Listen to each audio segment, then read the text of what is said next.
Searching for greatness in a sea of the dying and shameless. A sea of the aimless. I don't wanna be one of the nameless. I'ma wake up with the mindset that one day I'm gonna make it. And I don't think I'll be fine if I don't break my limitations. Don't try to stop me, I exist to write my own story. I'll make a decision if I want some peace or if I want the glory, yeah. Don't want a life that is complacent or possibly boring, just want a life that is worth every day exploring, My whole life I just wanted someone who would notice me. My whole life I just wanted to be somebody to be. Yeah, I just wanna be great. Yeah, I just wanna be great. Yeah, I just wanna be great. Yeah, I just wanna be great. Yeah, I just wanna be great. Yeah, I just wanna be great.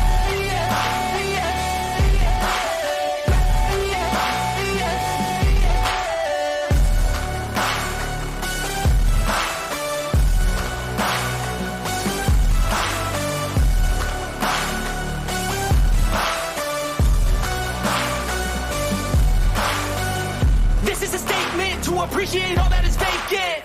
It's just for the taking. If you make up your mind, you can take it.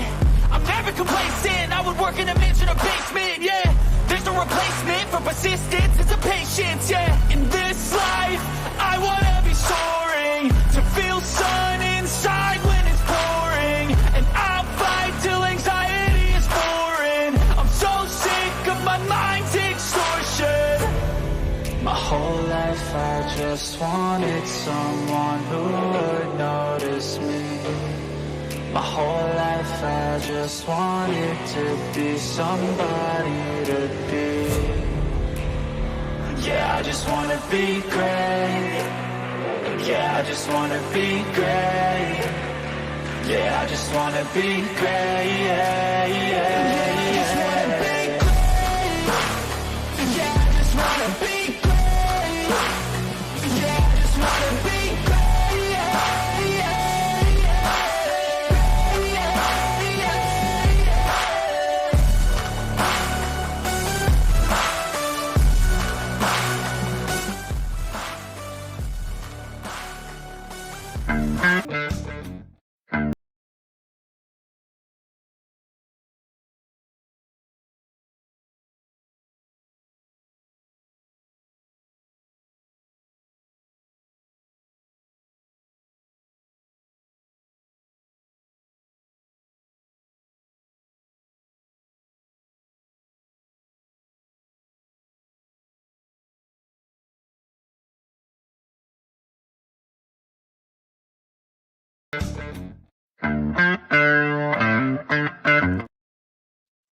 Hey, what's up? What's up? Somebody put out the Dago signal, said it was important, so here I am. What's going on? Welcome to Saturday night, everybody. I hope you're having a great night tonight and having a wonderful weekend because it's the weekend. The week is over. All that hard work is under us and moving forward. Here we are. So thank you guys for joining me. Share this out if you will. Time to kick back, enjoy ourselves a little bit, and have a little bit of fun, folks, because that's what it's all about. End of the work week. Thank you guys for joining me. Come on in, find a seat, and get comfortable, guys. Good to see you all here. Thank you for joining us tonight. I appreciate you. Yes, tomorrow is St. Patty's Day. For sure. Let's see. Who do we have? We only got 10 peeps in here so far. Share this out, guys. I know this was a quick throw it out there type thing, but excuse me, it's all good. Give some peeps some time to pop in here. Welcome, Slow Southern Style. Let's see who we got in here. Slow Southern Style, Miss Sarah Laird. Welcome back. Wolf Den, good to see you, brother. Good to have you here. Radar, welcome back to you. Of course, Brandy B, the OG in the house. Miss Sarah Laird. Doodlebug, love my Doodlebug. Thank you for joining us tonight, Doodle. Good to have you here. Radar, let's see here. Teresa, welcome back to you. Great to see you. Great to have you here. Come on in, guys. Get comfortable. Grab a seat. Let's see what we can do. everybody. Let's give it some time to get some peeps up in here. I hope, let's see, what did Sarah say? Oh, or who's not feeling good? Somebody's sick? I hope you feel better. Good Lord. So much stuff going around, guys. It's been horrible. Mountain Mama, welcome back to you. It's been horrible for like flu and all sorts of stuff. It wasn't even so much COVID this past winter. It's just, you know, everything else. So hold on a minute, guys. Let me do something real quick here.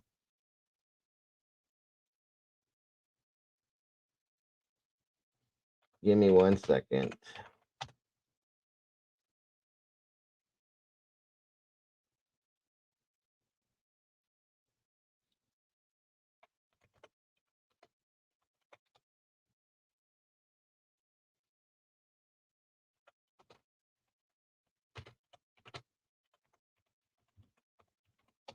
All right, all right. Let's see what we got here.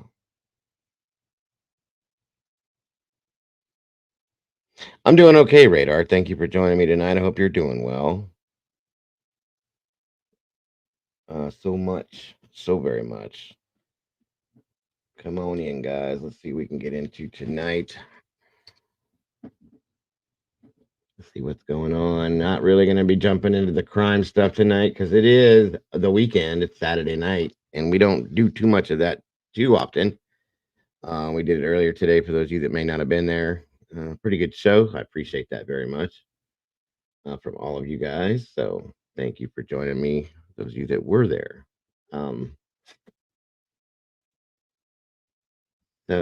let's see here. Welcome, Kate. Good to have you here. Or CJ, that's CJ. Oh, sorry to hear that, CJ. I hope she's doing okay. Let's see here. Hey, Miss Brandy B. And come on in, guys. Grab a seat if you will, please. Let's see here.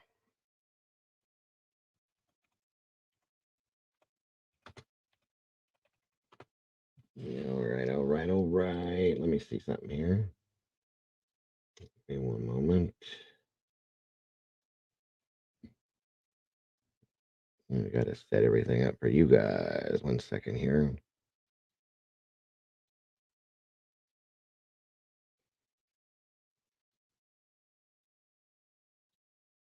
All right, let's see. We get the background up and going.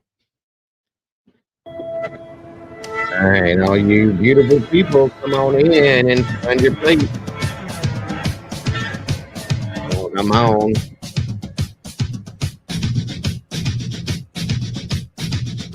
Hope you guys are having a good weekend so far.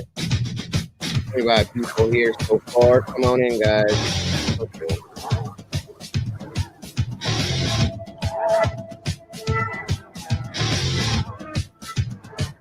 We can talk and hang out and do whatever we do.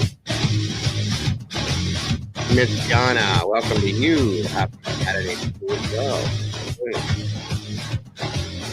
Yes, it is, Wolf. That is the fact. You know your music.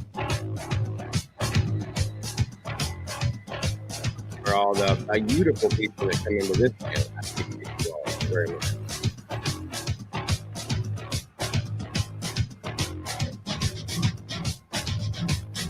Where? Oops, hold on a minute. Thank you, Miss Trudeau. Summer Jade, how are you today? Welcome to Saturday night. Good to see you tonight. Good to have you here.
Come on, Hiromino. Hello, hello. Good to see you guys. Good to have you here. Thank you for joining me tonight.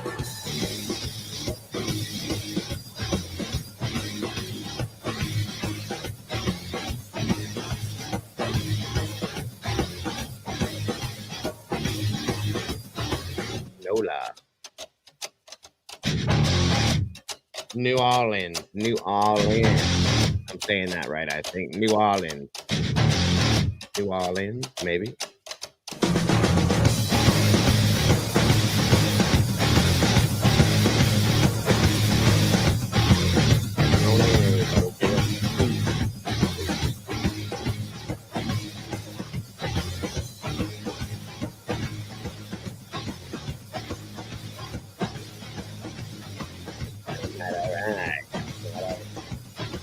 New Orleans. New Orleans. Let's say New Orleans.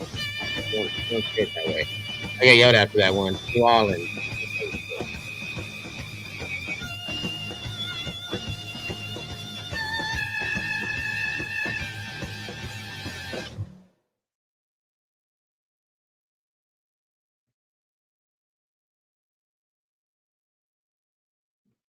Let me see. All right, all right. Come on, everybody. Come on in. See through. Welcome. Good to see you. Good to have you here. Oh, they'll be coming, Doodle. Don't worry.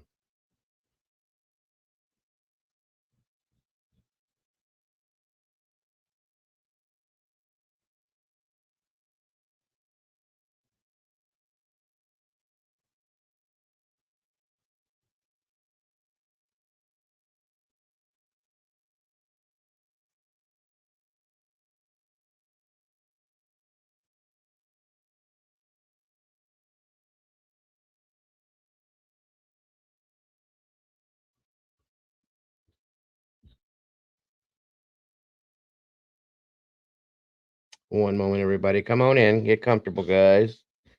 As we bring people in, we'll get moving with some stuff. Don't worry about me.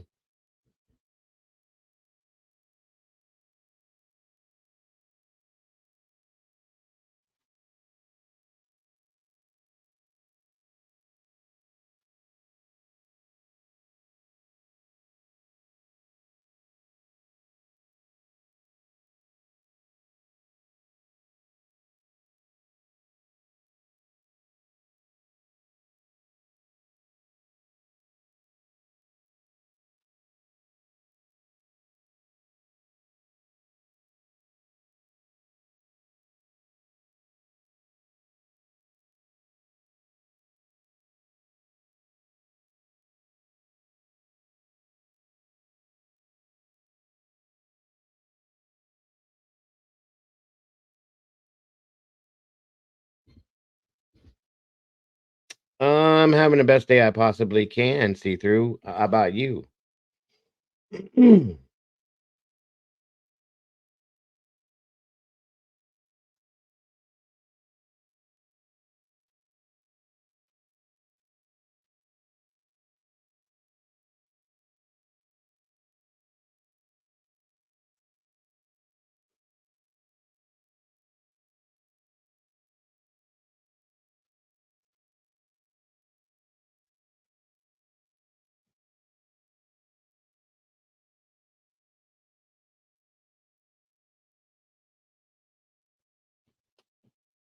Come on, come on, come on, come on. Super duper.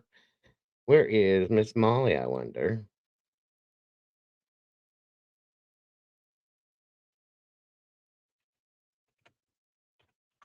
I think Mama Bear is in bed.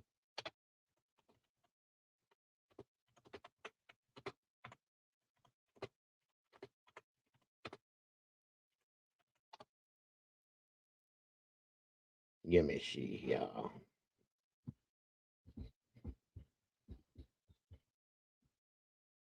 All right, all right. Come on, everybody. Come on in. 31 peeps. Trying to dodge the drama. There's so much of it out there. I promise you there is. Yes, there is. I try to avoid it at all costs, everybody. I really do. Excuse me.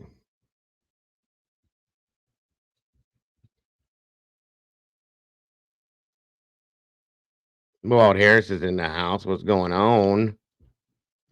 Thank you for jumping in, Walt. Good to have you here. Good to see you.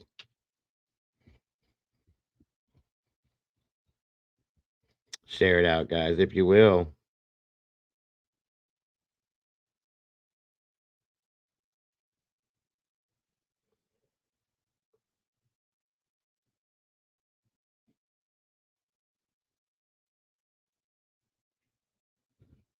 Mm-hmm. Oh, I didn't even realize. Hold Much I on. won't divulge all their personal info and I won't say what they were doing. I can say though that if it was my kid who was missing, I would be where Seth was instead of where either of them were. Yeah, I mean, and it could just be a situation. It's nothing nefarious or anything wild and crazy, right? It's just, it's one of those. It's probably a situation of trying to. The best determination I can come up or assumption I can come up with is that they're taking a break. That Yes, Sluthy, you're welcome to do whatever you would like to do, my dear. Rant away, hun. Please do. Welcome. It is Saturday night. Anything goes, guys. Anything goes at all. So go ahead. Do what you got to do, my dear. You're welcome to jump up here if you want to, too. If you want to rant up here so that they can hear you, absolutely you can. There's a link for you right there if you'd like.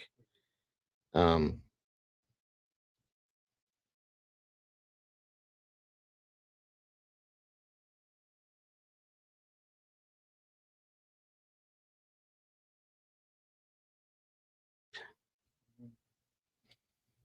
what's up, Lou Hellickson? Good to see you. No, there ain't no. Don't listen. You're not gonna ruin no mood. Believe me, because I can turn the mood around in 30 seconds. Takes no time at all. So please do, please do.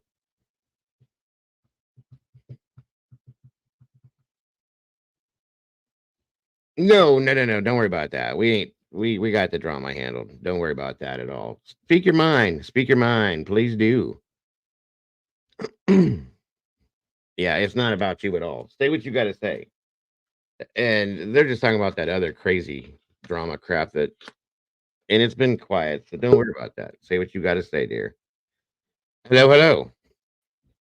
Hey, Can you hear me? so I can. What's happening? I don't know. I don't know if I'm I don't know if I'm angry or if I'm perplexed, I guess, or if I just Okay. want to laugh, but like I was just somewhere else Mm-hmm.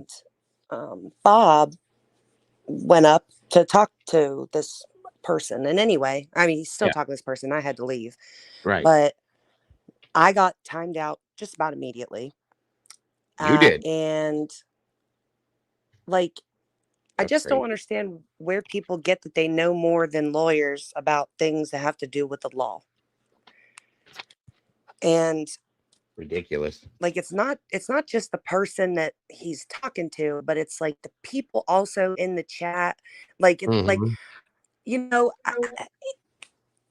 I Yep. just do you want to learn or you know and this That's particular person I was literally just thinking it like right before he joined. Like do people like to just be treated like dog shit and then send money to the person treating them like dog shit? Like maybe that's like a a thing. um like how those restaurants, like the restaurants where they like people go because Yes. their Yes. waitresses are rude. Yes. Yes. Like is it that and I'm lost? Like am I thinking it's one thing and really it's that? Like is this person's It- attitude supposed to be that way? Like do people go there to because be they treated want like that shit? I don't know. treatment. It sounds Yeah. like it sometimes. I agree with you. I've seen it happen. I've seen it happen. Yes. And then like for the sake of just folks that are in the chat that just wanted to learn, like Mm-hmm. you get a lawyer to go up to have like a decent conversation as Right. opposed to just a speculation conversation or a co-signing conversation and treating that person like dog shit on your panel and the chat treating them like dog shit on your panel. Like, I just don't, I don't understand. I know what you're talking about, and I think I know the answer. Honest to God, I've learned this over the past 6 months. 6 months. If it does not fit the drama narrative that has been being played out, I know I'm not sure exactly which case. I have an idea what you're probably talking about. It's Delphi, but it's not That's a what I. drama like channel. Like, I would expect that a certain place, like, Yeah. but this is like, and especially with people that are talking to the family, it's not a good look. Number one, to me, it's not a No, good look. no, not at all. And I'm sitting here thinking, like, the family talks to you. Like, I just don't understand. Mm-hmm. And If it maybe, doesn't, yeah, I know what you're talking about. I do know exactly what you mean. If it does not fit into that narrative, people, whether it's true or not true, I've noticed this. You know who Salty Sleuth is. I've talked to her back and forth about this yeah, multiple times. She'll tell you the same thing. If it doesn't fit into what that bracket of info that person wants it to be is, it could be coming from the source, the person himself, and they won't believe it. Do you see what I'm saying? It's just yeah. it's insanity. It makes no sense to me. Absolutely insanity. It's crazy. I couldn't believe what I was hearing. I was like, like, just outright denying and like talking over him, and then like when he's trying to go inside, you know how he is, and he is wordy. Yeah, but Bob still, is, but it's but worth hearing. It's worth hearing. like not to everybody. Now, if he's given like an opinion on stuff, that's one thing. But if he's trying to explain to you how court proceedings work or what needs to be included in a probable cause affidavit based Yeah. on rules in different jurisdictions, then why are you and then encouraging others to basically say that person's just full of shit? And he's That's a damn, not. He's a lawyer. He knows the law. You that, don't know the law. yeah, that's a damn shame. It's I'm just so sorry. disrespectful. I was in total shock. It's just incredibly It, disrespectful. it is, and I'm disgusted. I don't know who did it, and I don't need to know right now. But I have a Yeah. lot of respect for Bob because Bob is probably, and the fact that he's an attorney, okay, says a whole lot in itself. Okay, so if the man's taking time out of his life to come in here to teach people what's real and what the truth is and what's really going on, and you're going to step on him like it's nothing. That's bullshit. I'm sorry, and that Yeah. bugs me. Okay, that bugs me, because he's the most down to earth guy that there is speaking about this kind of stuff to a lot of people that don't understand it or nor want to bring himself to a level to where he can make you understand it and take his time to do it. That bothers me. I'm Yeah. sorry, but it's rude and disrespectful. I agree with you very much so. Yeah. And truly, like, what I appreciate the most, and it's generally why I stick around like appellate lawyers, because so like, yeah, so Kara, yeah, currently she's helping with this case, but like in general, let's say Andrea. Everybody knows I love Andrea. Mm-hmm. Andrea Burkhart. She, Sure. like, I am in the mindset where like more like an appellate lawyer, where I'm going in and I am here to defend the person, but in order to do that, I'm going to look at what both the prosecution and the defense did throughout this trial. And if the defense did something wrong, I'm going to put that in there. If the Right. prosecution did something wrong, I'm going to put that in there. So you're equally critiquing both sides and weighing certain things. And I feel like for a defense attorney, he is generally pretty good at that. Mm-hmm. Like, we don't talk about Brian Koberger. Right. Back when I was talking a lot about Brian Koberger, he basically stayed away. Yeah. Unless I said something that was like totally wrong, then he would fix it. But it was about the law and legal procedure. It was not about, you know, my opinion on whether so and so sounded sketchy. You know what I mean? So, well, let me ask this real quick. Do these people not realize that Bob himself has sat in the court proceedings and the hearings for Delphi to know what he's not alone know what legal knowledge he has, but to know what's going on during the case? I mean, Well, It's How funny can you deny because that? it's funny because one of the things that got mentioned was he said in a June hearing that he did it. He admitted to it. That's what he said. Mm-hmm. And Bob said, I was there.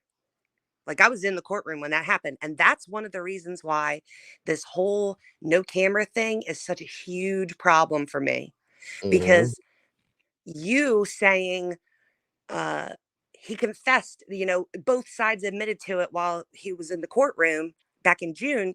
If I don't have nobody else that was there to tell me what actually happened, or somebody that's impartial telling me what happened, Right. then I'm going to believe you. So I do think to a degree there are people who are basing opinions and the things that they say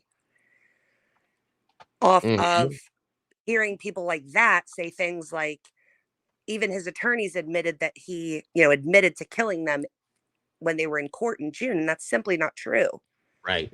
Right. Um, I mean, it's true to a degree, but again, if you are not trying to educate yourself on what it means, then it'll be lost on you that what they actually said was, sure, he made some incriminating statements. But Right. again, an incriminating statement in this particular instance is also saying you were present at the bridge that day. It's also incriminating to say you own a Carhartt jacket. Those are Mm-hmm. incriminating statements. They're not Mm-hmm. admissions of No. murder. So it's Right. like you're saying that they basically um conceded to him having admitted to the murders, but that's not quite what happened. Right. And I don't know what he said, but in my opinion, this whole, so with Delphi, there's this whole, like, he just again for the fourth time is trying to get the defendant's mental health records. Okay. Sure. And Yeah. there's this rumor that's been going around that he confessed to a mental, they call it a mental, or a mental health worker, or a Okay. medical, basically just some, like, it's very broad. And then if Wow. you go deeper in that to figure out what's actually being said, the Mm-hmm. the accusation is that a nurse, is that he, and I'm just going to put this out there because if there were any tiny bit of truth about it, somebody's A, losing their job, and Mm-hmm. B, there's going to be health pay. So Yeah. the whole story, when you go deeper, is that a nurse, he confessed to a nurse at Westville, and that nurse went home and told her son. So that's already, she violated HIPAA Absolutely. and should lose her job. 100%. Told her son, and then the son told a bunch of YouTubers. That's the story. Oh my God. So that's a big problem. Yes. Huge. And if the prosecutor knows about that information, it would make sense that that's why he's repeatedly trying to get his mental health records to see, because he can't go in and say, well, a nurse told her son and the son told me. He can't say Okay. that. Hearsay, right. Well, and it violates HIPAA again. That lady's getting 100%. fired, period. 100%. Yep. 100%. Absolutely. Yes, ma'am. That's ridiculous. Um, So yeah, that makes sense. That makes sense. I just, That's crazy. That is crazy. Oh my God. See, here we go. Here we go. and it's This like, case, go ahead. well, like the Odin stuff, and like the Odin stuff, it's like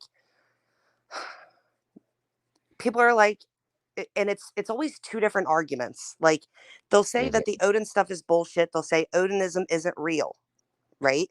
But then you show them like the guard's TikTok account, which is quite literally nothing but he tags it in everything. He's got all the symbols, this and that. You've got How about the the tattoo undercover that's on the man's face, for Christ's sakes? It's a tattoo on his body, on his okay? face. Yeah, He it's here, let's think guys. It's about on his that. face. Let's think about That, that a minute. that's insane. So I have a particular cross that, like, when I was working in a facility, Mm-hmm. I would always have it tucked in my scrubs, but it was always on me. Okay. Yeah. Because Yeah. I personally was not going to take it off.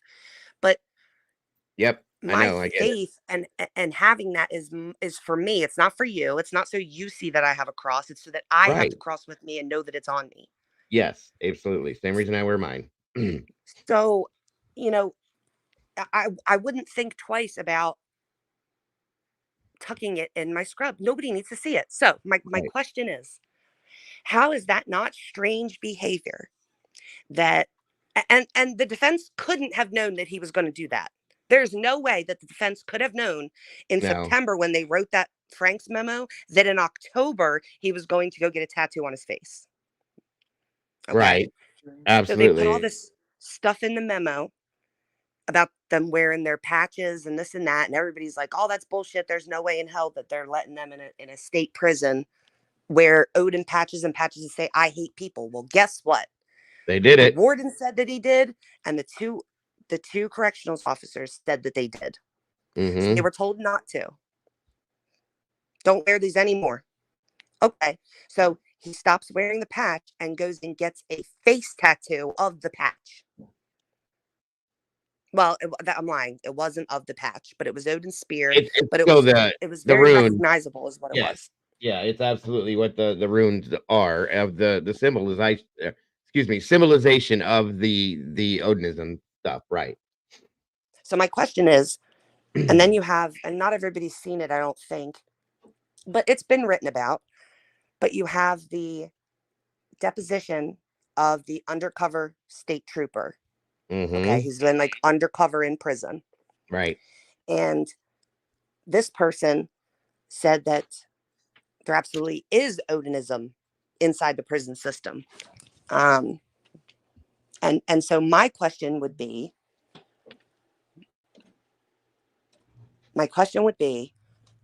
why is it so important for you to advertise that you are Odinist Right. in a state prison facility full of violent offenders who are also Odinist? That also have multiple different sects. Excuse me. It's hard to say that.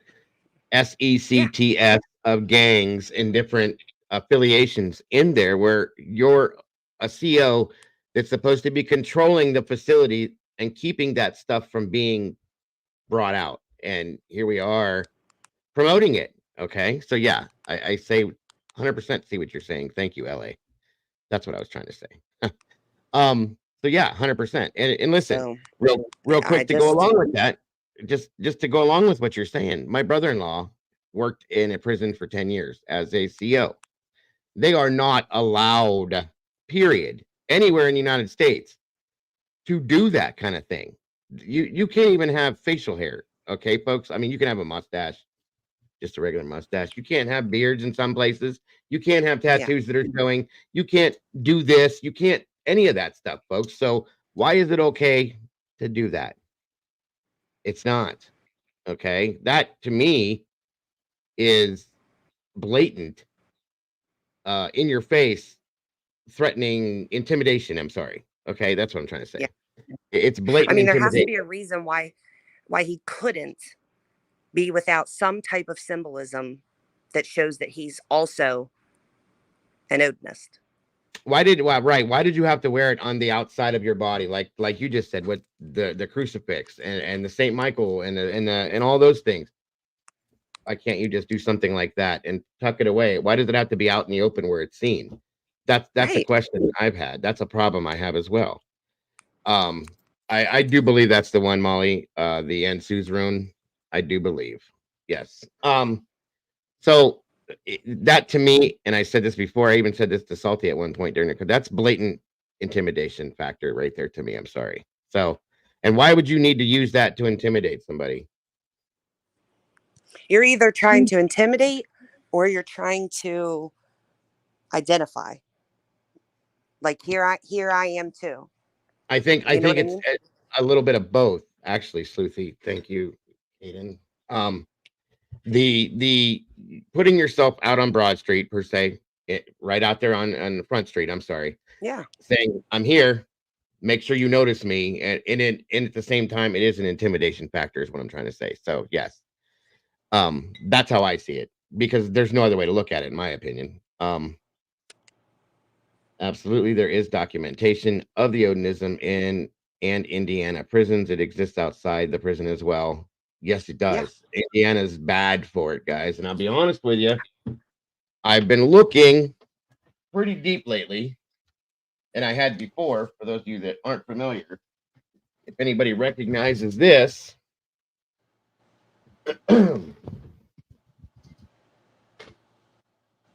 Four just angels, is that what it says? yes, it does, which is for the Flora Four. Okay.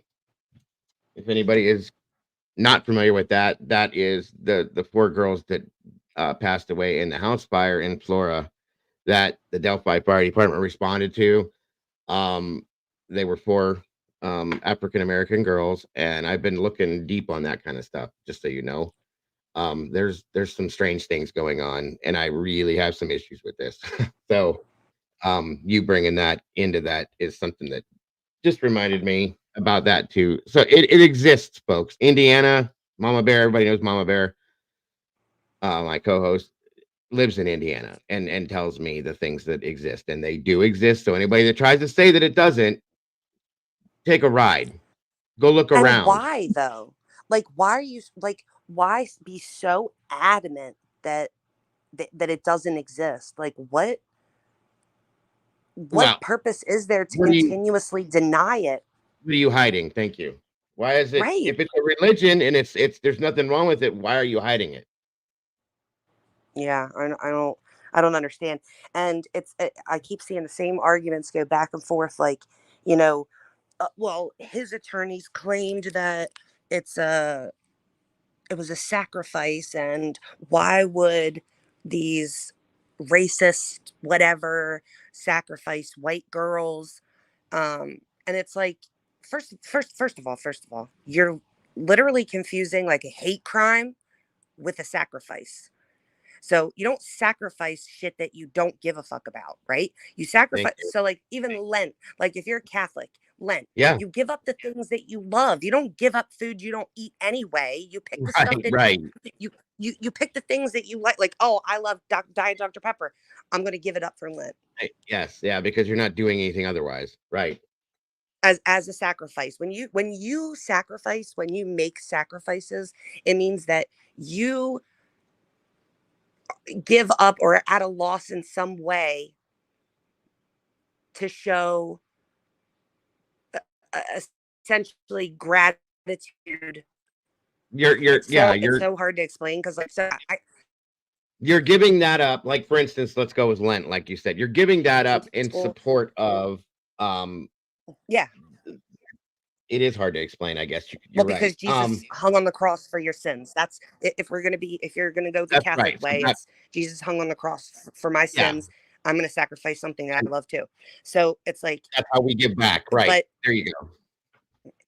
so to say that like to compare the two, I would if Flora, let's say that Odinists were responsible and they're responsible for everything. Let's just say we live in a world where both of those things are true.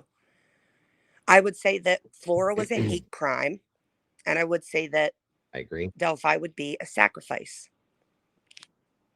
Very much so. Sure sounds like that at least. And sure looks like that. I'm sorry. Yeah. And So it's like, it's salty. Yeah, and salty's right. It goes deep.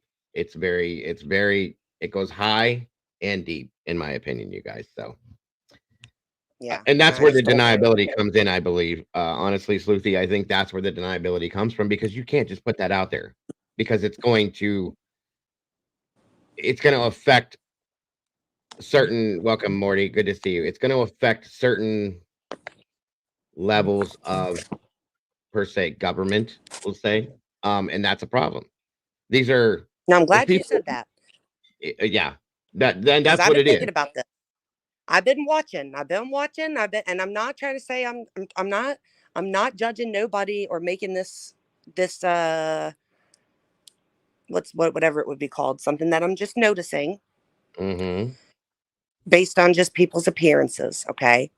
It's Mm-hmm. that I go and I watch and I listen to things that are said and how certain things are brushed off like it's no big deal or it's, you know, it's various things. And I'm watching these folks and I'm thinking, why are we so ferociously denying that Odinists either don't exist or would never do something like this? Is it Well, because and you're one? Like, are you that, one? Is that what it is? And if so, just say that. Say, I am mhm, one, and we don't do that. But you acting that way and then not saying that leads me to believe you either know or you've been questioning it also. right, right. And the thing is the sad thing I should say is Odinism. If you look it up, I've done a couple shows on it. If you read about it, what's going on with it right now in Indiana per se is not what it is. That's the problem. Okay, we've Right. explained this multiple times. They have taken something that is based on a religion and twisted it into a very dark and ugly the well, we'll just say it what it is, the heathen um Well, I uh watched a basis guy. of it. There was a guy, he's been like, we'll say heathen. We'll say he says he's a heathen. He's been a Yeah, heathen for many years. right. And I was watching him and he had on like, an outfit, like a different outfit, and he was explaining certain things and he was like, and I went back and I started watching a bunch of his videos. And but what caught my attention was in this short where he's talking about this and he says, like, beware of Odinists. Mm-hmm. And I'm like, that's weird because this was right when it happened and other people were saying that like Odinists aren't even a thing. It doesn't exist. It's not even like it's not a thing. It's like Norse paganism, or it's not Yeah, a thing. but Then it you have other is. people saying, I know so and so who was an Odinist, and that's not what they thought, blah, blah, blah, blah, blah. Well, this man was sitting there, someone that practices this, I guess, and I don't want to remember wrong, but let's say he was a Norse paganism was what he was doing. Right, right. And he said, beware of Odinists. And he Mm-hmm. said, there are, Norse pagan, this is Norse paganism. And there's a group that was started in prisons and they Mm-hmm. used our religion as a way to meet in prison. Yep. And I and read he listed off all the things, and they're racist and they're this and they're that, and like he went on and on, but he was very adamant that they were different things. But he was the first person that I actually heard from his mouth. And then these other people, it was a guy and a girl. I did save them. They're in my server somewhere. right. um I watched a live. It wasn't live right at that moment, but I watched a live of this guy and this girl, and they were explaining like what Norse paganism is. Mm-hmm. And they really did start going down a path. And they were like, but we just want to be clear that like there are people who say that they practice this too. And, you have to be able to like spot them out. They use it for various reasons, whether it be um, crime, Yeah. like abuse, like what do they call it? Like ritual abuse. Oh, ritualistic The one abuse. girl, Yeah. yeah, the one girl was telling a story about how, she, when she first came into it, she with this guy, and he, was telling her all these things, and she was his this and that, and then like started using the religion like against her. Mm-hmm. And she like finally got out or whatever. But it was very interesting to me because I'm like, I'm more inclined to believe you Right. because you're explaining what it is and not denying what it can be to some. What it can be. That's a good way to put it too. Exactly. And some people do they turn it they like you it is very hard to explain. Salty said it too. What people do is they take something that they know is an innocent version of something, and because of that, they use that to achieve goals that aren't so innocent and think that that's a way to get away with it because they're using Right. that as a basis, and it's wrong to do that, obviously, we know that, okay? So, um, it's a bad thing because you don't see it in a sense they feel that people are gonna look past the fact of what they're doing because it isn't supposed to be that way. And in turn, that's how they're using it to get away with what they're doing. You know what I mean? So Right. it's insane. Um, and it's a sad thing. I mean, people have done that with the, I'm Catholic. I was baptized Catholic and all that. I believe in God. I have a high faith in God. I'm not a hardcore practicing Catholic, okay? And people Yeah. have said the same thing about Catholicism, that it's and it has been used in a dark way in a lot of senses. Right. So, you look at it in that way. It's the best way to understand it from what I've gathered. Um, let's see something here. Well, it's like the whole thing with like the church. It's like, what if for forever and ever, when that got brought up about abuse that was happening in the church, what if Mhm. what if everyone that is Catholic was like, there's no way. It would like break the commandments, surely. Like, which really, I mean, but like we could say there's no way in hell that a priest who we literally sit, all excuses could be made because they're supposed to be like, a representative of God and like, uh, Right. holy in a sense to where we're supposed to be looking up to this person. There's no way they could take advantage of a child that way, right? So, like, Absolutely. what if we just ignored it forever? Think of all the people that were victimized that, you know what I mean? Like, there's bad people everywhere. Everywhere, absolutely. Thank you. Thank you very much. And this is what I'm talking about, or what we're talking about, guys. Heathenry. And they've even taken this and even tilted it more to their liking, I guess you could say, for whatever they need to use it for, okay? And I'm not gonna read all this because it would take me forever, but there's a huge bit of information on this if you want to go look it up through Wikipedia or anything, guys. There's a lot to be able to understand it, and it's based off of um well, it says it right there. It's a new religious movement per se, okay? Um how can I You know what's explain that? funny is that I hear people, and usually it's like people that could be very helpful to the conversation.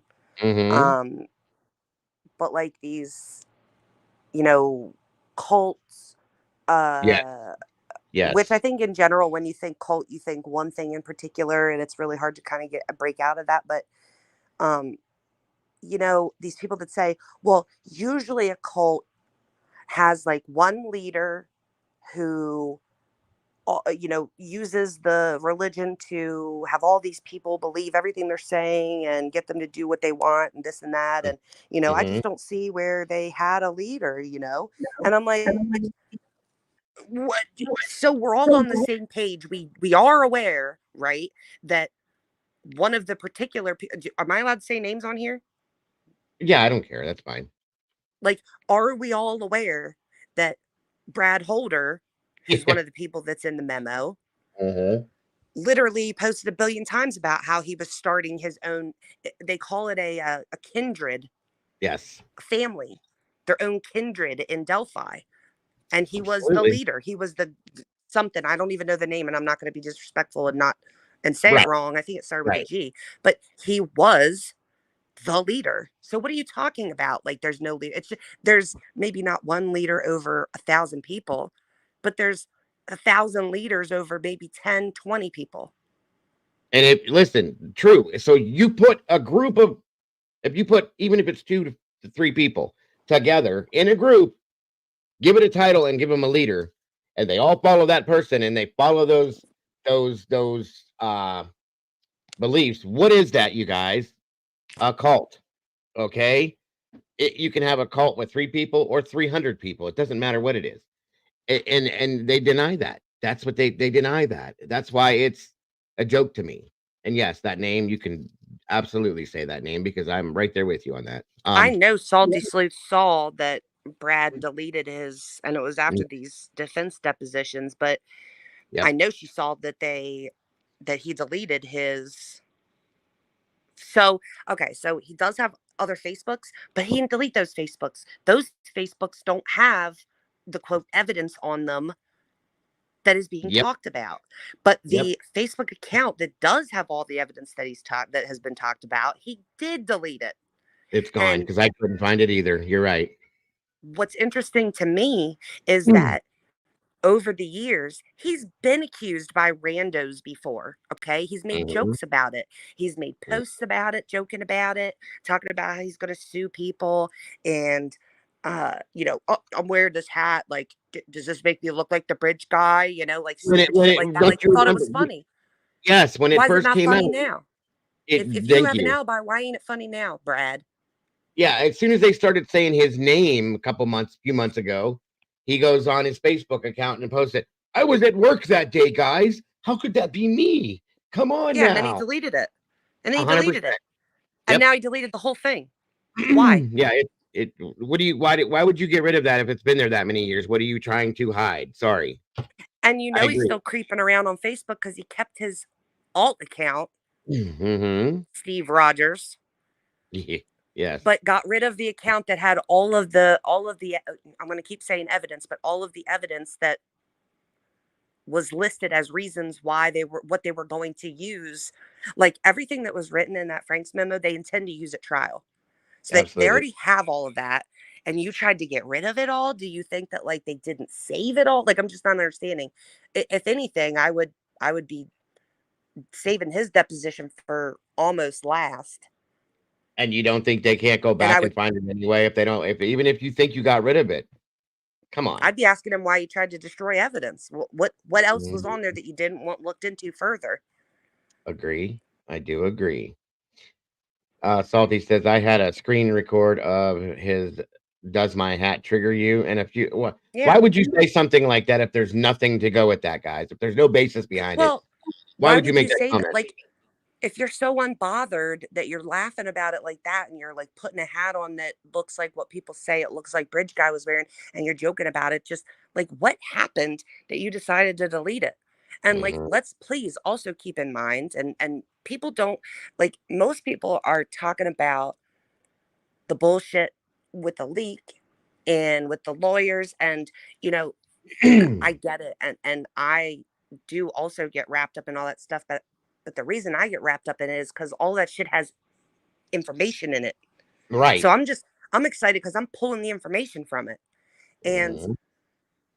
nobody wants to talk about, like, if I said to you, or if they said to me, and I'll be perfectly honest, if they came to me and they said Richard Allen got rid of his phone, got a new phone, um missed several days of work, got a new vehicle, moved to a different house, all within the first 2 weeks after the murders happened, I think that was pretty suspicious. Just a little bit, yeah. I have to I'd be agree. like, you know what, Richard Allen, that is pretty suspicious.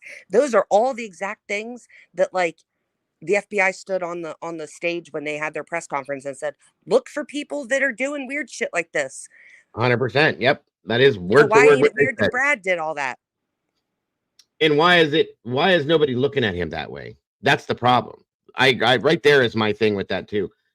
Like you just said, if I were to put some crazy shit out like that, like what was on that page, I would Yeah. have the FBI knocking at my door tomorrow. Period. We know that. Yeah. But why did they? Or with Elvis's stuff, dude. If we hear the confessions and Richard Allen sitting there talking about how he spit on the girls and shit, like, and they found spit, or he starts talking, like, if all of those things applied to Richard Allen would be just as suspicious. Absolutely. But people Absolutely. are putting this stuff off. Like, I get it. I don't see how you can say that he's guilty based on a confession you've never heard. You've never I'm even heard it sorry. referenced. So, like, yeah, we haven't heard Elvis's confession, right? We haven't heard it. But we have heard it quoted multiple times Mhm. by two different sisters who passed polygraphs, and his quote confession had information that nobody else would know. Mhm. So now we got this whole geofence thing about these 3 phones that are not the victim and are not Richard Allen and are not connected to Richard Allen. And we just so also happen to have Elvis Fields on the 14th. We still are unclear whether this was said before the girls were found deceased or not Right. on the Right. 14th, saying that he was with 2 other people and was on the bridge when the girls were Yeah. killed. And again, I'm sorry, but if it comes back that he said that shit at 5 o'clock in the morning on the 14th and the girls weren't found till noon, that's a big problem for me because Yeah, it's nobody huge. knew he was dead. They were dead. Absolutely. Absolutely. And about the 100%. sticks in her hair and about the, you know what I mean? Like, it's just the, There's there's too much.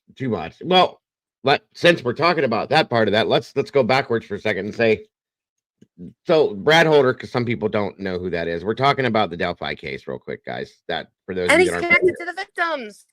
100%, 100%. So they interviewed him, okay, and Multiple Patrick times. Westfall.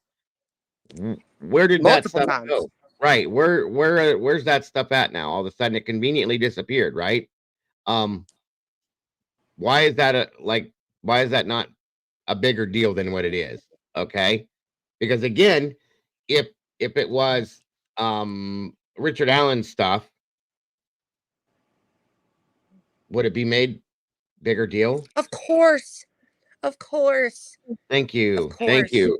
These Thank 2 you. men, listen, they had, and I still don't know. I'm gonna assume because the last that I heard in the filings, the defense hasn't gotten um Logan Holder's cell phone data. Like apparently they he the police when they were interviewing Brad Holder asked him if they could download his son's phone too.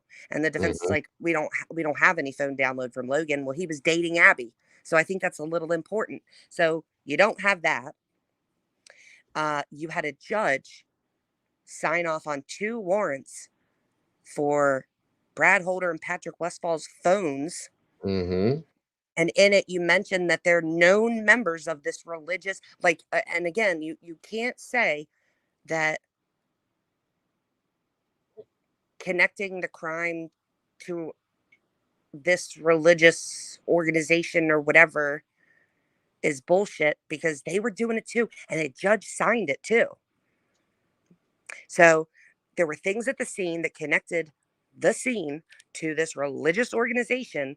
And they used that as probable cause to get a warrant for these 2 fellas' phones because they were known members of that organization. Right. Absolutely. Absolutely. So why didn't you serve the warrants? Or if you did, where's that at? Where's the data? Either you didn't serve it at all, and I got to know why, or you Or did you're serve it and burying you're not or you turning over the phone data, and I have to know why you're not turning over the phone data. well, like you said, it either wasn't served or they buried it like they did with everything else for however many years. And that's my thought on that as well. 100%. And people are saying, I just heard somebody say, um, why would they went with the thing that was like the initial theory, and now the prosecution's like, well, obviously we haven't turned all this shit over. We haven't looked at it in 7 years, and we didn't think we needed it. So why would we have it? We threw it away because it wasn't relevant and blah blah blah. And it's like, again, like your ignorance is showing. They have a duty to hold that stuff. What do you Absolutely. mean? And Salty just said, why would they interview Holder and Westfall if there were no signs of Odinism at the scene? What other reason would they have to interview them? Good question. Within the Great question. first week. Right, right. And then all of a sudden that stuff is gone. It just disappeared. Right. Because people are that stupid and that naive to How believe don't that. they how have they not given over? Now, I'm going to have some faith and hope and pray to God that they actually have this information. Mm-hmm. But if they haven't turned it over, I just don't understand because it should have been like on top of the pile because it was so old. But where is Kelsey's phone data and her interviews? You're not going to tell me you didn't interview her. She was the last person to see them alive. Of course, she was probably the first one to be interviewed. 100%. She was while they Right. were still missing. So where is that? Absolutely. Absolutely. And I why is just that don't not? understand. Why is it okay for all this to be happening? That's the biggest question. Why and how is this happening in this Why day does and age? anybody think all that is irrelevant? How do you know what's relevant and what ain't? Yeah, it's not at all, not even remotely. Why is the judge not making a bigger deal out of this? I'm sorry. Okay. What's the deal behind that as well? That's a whole other thing that I have an issue with. A huge thing. I can't come up with any reasonable explanations. I have two theories on that. Okay, and at this I point, hope that it's because I hope that her behavior is on purpose to get booted. Like, I hope that there's some overlying reason why she can't recuse herself. But she's like, okay, so the only way to get out of this is to get removed. yeah, but here's the thing though, Sleuth, because they give her that option. They gave her the option to recuse herself from this. So why didn't she do it at that time? Well, because is something, and the fact that anybody would think that this is like outlandish is needs to read more books. It's not. It's Um, not at all. but if something was held over her head, like, you do not recuse. You need to be on this case. That's We yeah. need you on this case. So she's stuck for whatever reason. She's being forced into it. That is part of one of my theories, right? Right. But let's say that it goes to the Supreme Court and she gets booted by them, then What's it going to was happen? really out of her hands. You know, Right. I did what I was supposed to, and blah blah blah, and they booted me, and I had no choice. Yeah, and that's my one side of the theory, or kind of along these lines here with what Salty just said. Is that the possible other side of it? It's hard to not But believe that. how would she have blind faith? It's not like she's like witnessed him in several murder trials and knows that he's a competent attorney. It's his first one. What faith does she have? There's no past experience to base that off of. Or is she related to or close to somebody else? I don't know. She It's wasn't forcing like this. always a shitbird, so I really have to think that I, her, you know it's what I just this mean? case. It's just this case. It's It getting has worse with been. time. Like, that Yeah. Frank's memo came out, and she totally lost her fucking mind Yes, she did. Yes, she to the point where did. she couldn't even finish reading it. No, that was crazy. I'm sorry, but it was. It was crazy. And what it come on, guys. This is what we do. This is why we do this right here. Why? What is going on? Victoria says I think she's connected.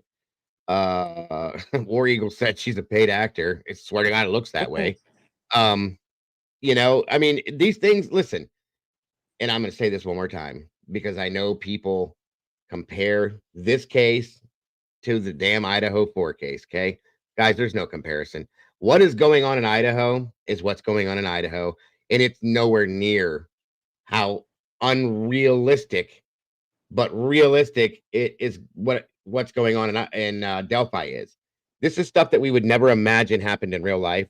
You would see it in a movie. Okay, it's happening in front of our faces, folks. I've been saying this for months, and I couldn't believe it. I couldn't believe it. But it's fact, folks. It's crazy to believe that this shit is really going on. And it's And insanity to like, me. I'm sorry. Sleuth's theory, like, to that, you know, I can believe.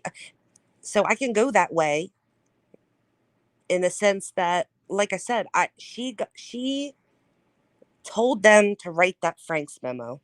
They Mm-hmm. write the Frank's memo. She barely reads it. Like, I would love to know what page she stopped on, because something in that Something stopped just her, right? set everything in motion. She went plumb crazy. Well, that's what I'm saying. There's something that, and I agree with that. There's something in there because, like you said, she couldn't even finish reading it. She got Yeah. to something there, and she went, "Nah, I'm done," and back and went, like you said, went crazy and was done with it. Why? What was in there that was said? Is it something that scared her? Is it something that she knows is real and is a fact and said, I can't do this? Right. Okay. That's how it sure as hell looks like that to me. Yeah. Okay. And it's pretty I'll be honest, guys, it's scary to me. I'm a grown man, and seeing this shit go down is scary as shit to me, because this is our legal system, folks. This is what Yeah. we live by, this, guys. This is what our country's built off of. What the hell? We're just That's supposed to what's go, so okay. frightening. That's what's frightening to me is like seeing how this is playing out. I just don't like I don't want to be I don't this is obviously not the first time this has ever happened. Okay? Right. Like everywhere, not even just here. So like I don't want to be a part of that. Like is that really what's happening? Like I don't want to be a part of that. You know what I Mm-hmm. mean? Absolutely. I do agree. Oh yeah, this is what. Thank you, Molly. Molly sent me some of these pictures of some of this stuff and some statements. Um, don't forget the Freemasons and stuff like that as well. That's another thing. You know, is that the connection? You got Nick McClellan, who's a prosecutor, who's a master mason. You have Brad Holder, who's also a master mason. Brad Holder's like every religion he is. He's like every religion there Absolutely. is. Absolutely. And I think his father was a preacher, like a big one. Mm-hmm. There it is, guys. Oh, sorry. Hold on. Sorry about that. I don't know how that just happened. Sorry. Hold So on a like minute. who the But fuck yeah, is Brad Holder? You know what I mean? The dude was homeless when this happened. 100%. And all of a sudden, He got a here we new are. vehicle, a new car. He got he went and found someplace else to live. Mm-hmm. He missed work. Seems to be doing okay to me. Like all that behavior is bizarre. I'm sorry. Very much so. Very much so. And it shouldn't. It's not okay. It's not okay at all. So is Brett. Yeah. Logan. Wait, there's No, Logan. Levi. Levi. That's the oldest one, right? Yeah, it was like March That, like 18th. It was like literally a month after the girls were murdered. He decided to become a Freemason. mm-hmm. Conveniently. I don't know, man. I don't usually get, I know that people feel a certain way about people who are Catholic. And like I said, I grew up going to Catholic school. I went to church every Sunday with my aunt because I loved her and she wanted me to. Okay. Sure. Sure. When she died, I stopped. I was like, "You prick! But she couldn't breathe. She was on oxygen for as long as I knew her, and she fucking drug us to church every Sunday. Mm-hmm. And you let her suffocate to death? Fuck off!" But Yeah, I got I you. I, I got I you. know that people have. I know that they say certain things about all religions. You know, something could be said about all religions, but I don't like to get into that. I don't like to think that there's like weirdos that are taking religion too far, but it's like how much in your face does it have to be before you're like, you know what, maybe this is happening. 100%. That's right. What else needs to be said, shown, or done to prove what it is? Period. I agree. It's right there, guys. Keep denying it because it's not going to go away. Sorry. Um, no matter what you say or do. This is who we're talking about, you guys. Just for those of you, I see some questions and stuff like that. But this is Brad Holder right His here. son, the one on the left, was That's Logan. dating Abby when she Yes. died.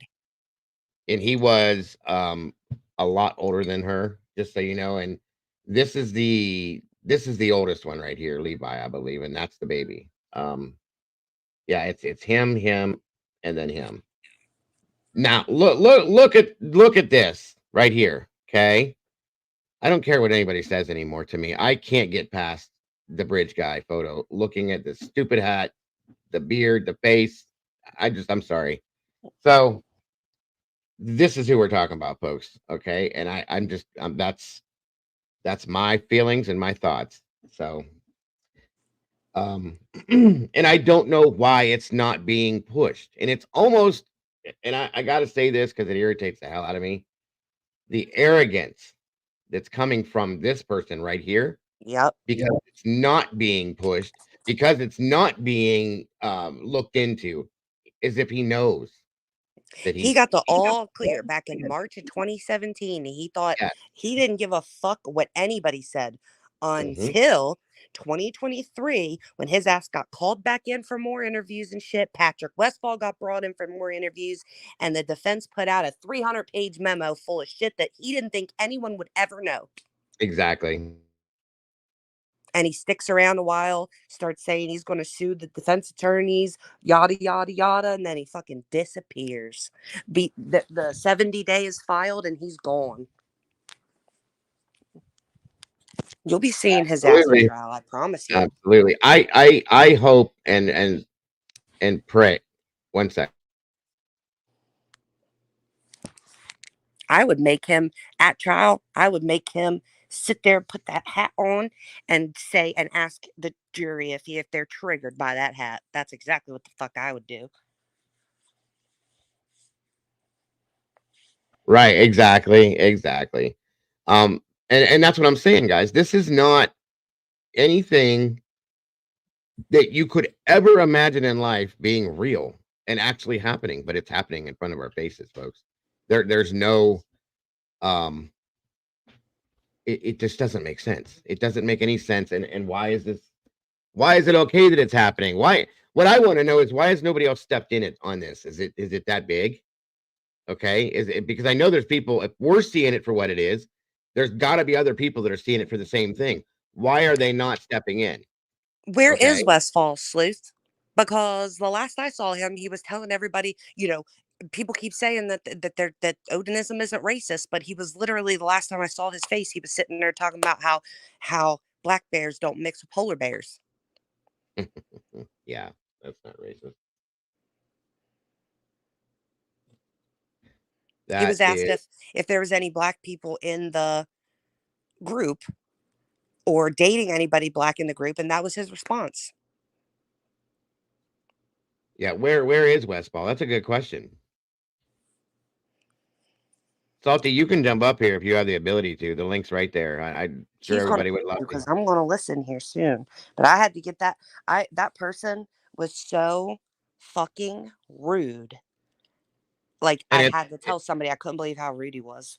it obviously didn't fit the narrative that they wanted to believe is what I've been trying to say with that, and Not at all. because of that.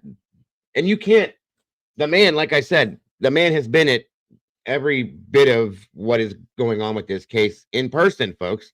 Okay. He knows what he's doing. He's got a law degree.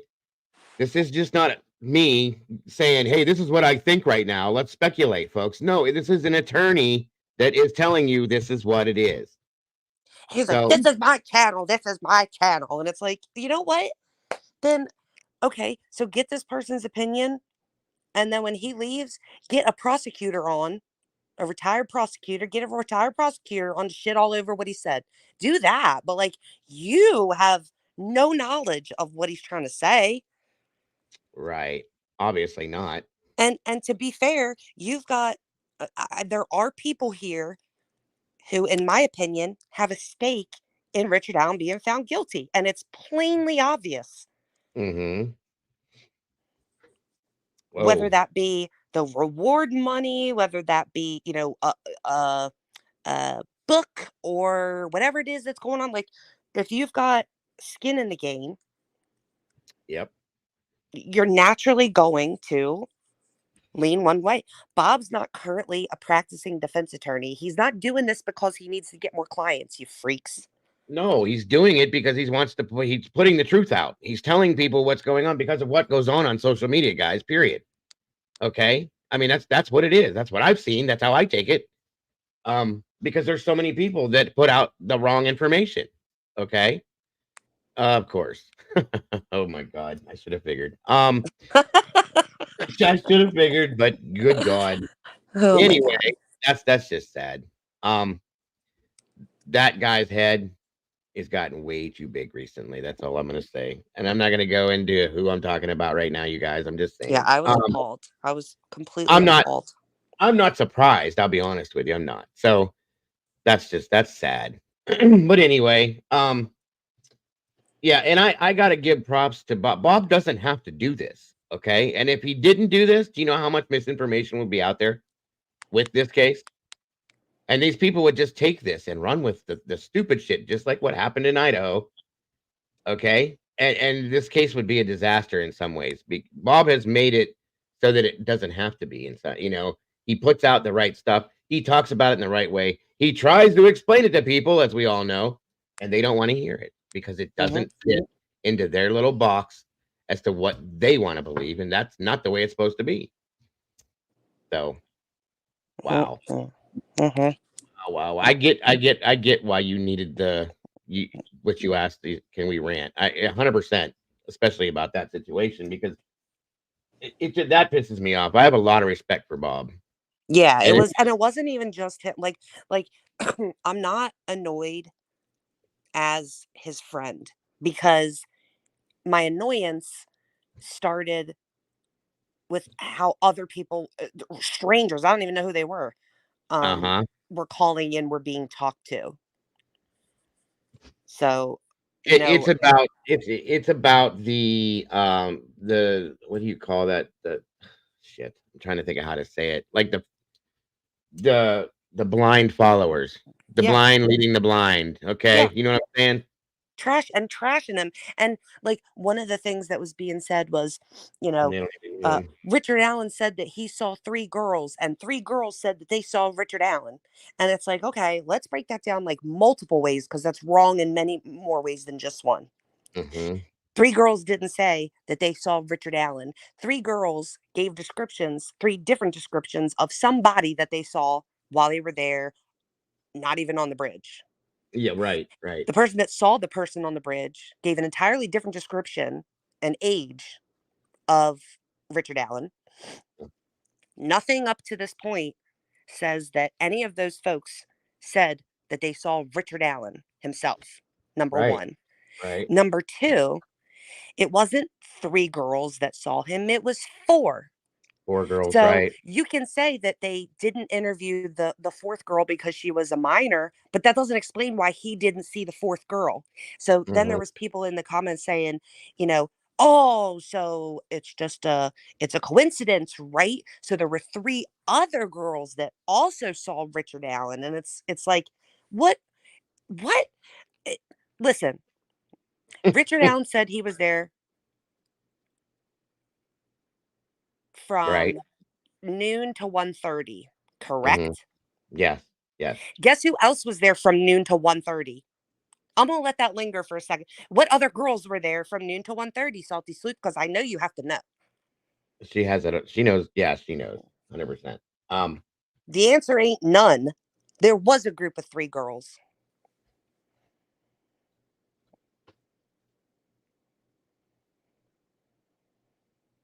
one second. Mm-hmm. I'm dying to blurt it out. As a matter of fact, one of the 3 girls that I'm talking about was referenced in the PCA, Right. even though she was gone before the girls showed up, before Libby and Abby showed up. Exactly. Can you hear me, Salty? Hello? Hello. There Tell me she who is. it is, girl. Hey. Yeah, this time it's working like the last 2 times. Hey, can you hear me? Yeah. Yeah. Okay. Very clearly. Very good. Well, yeah, the last 2 times I tried to join panel, remember I kept getting this ridiculous feedback. Yeah, it sounds good now, right now. So you're doing great. Okay. So, she said, I don't know if you heard her. She said, tell her who it was, the other girls, if you heard her. If she was trying to join, she might not have heard me.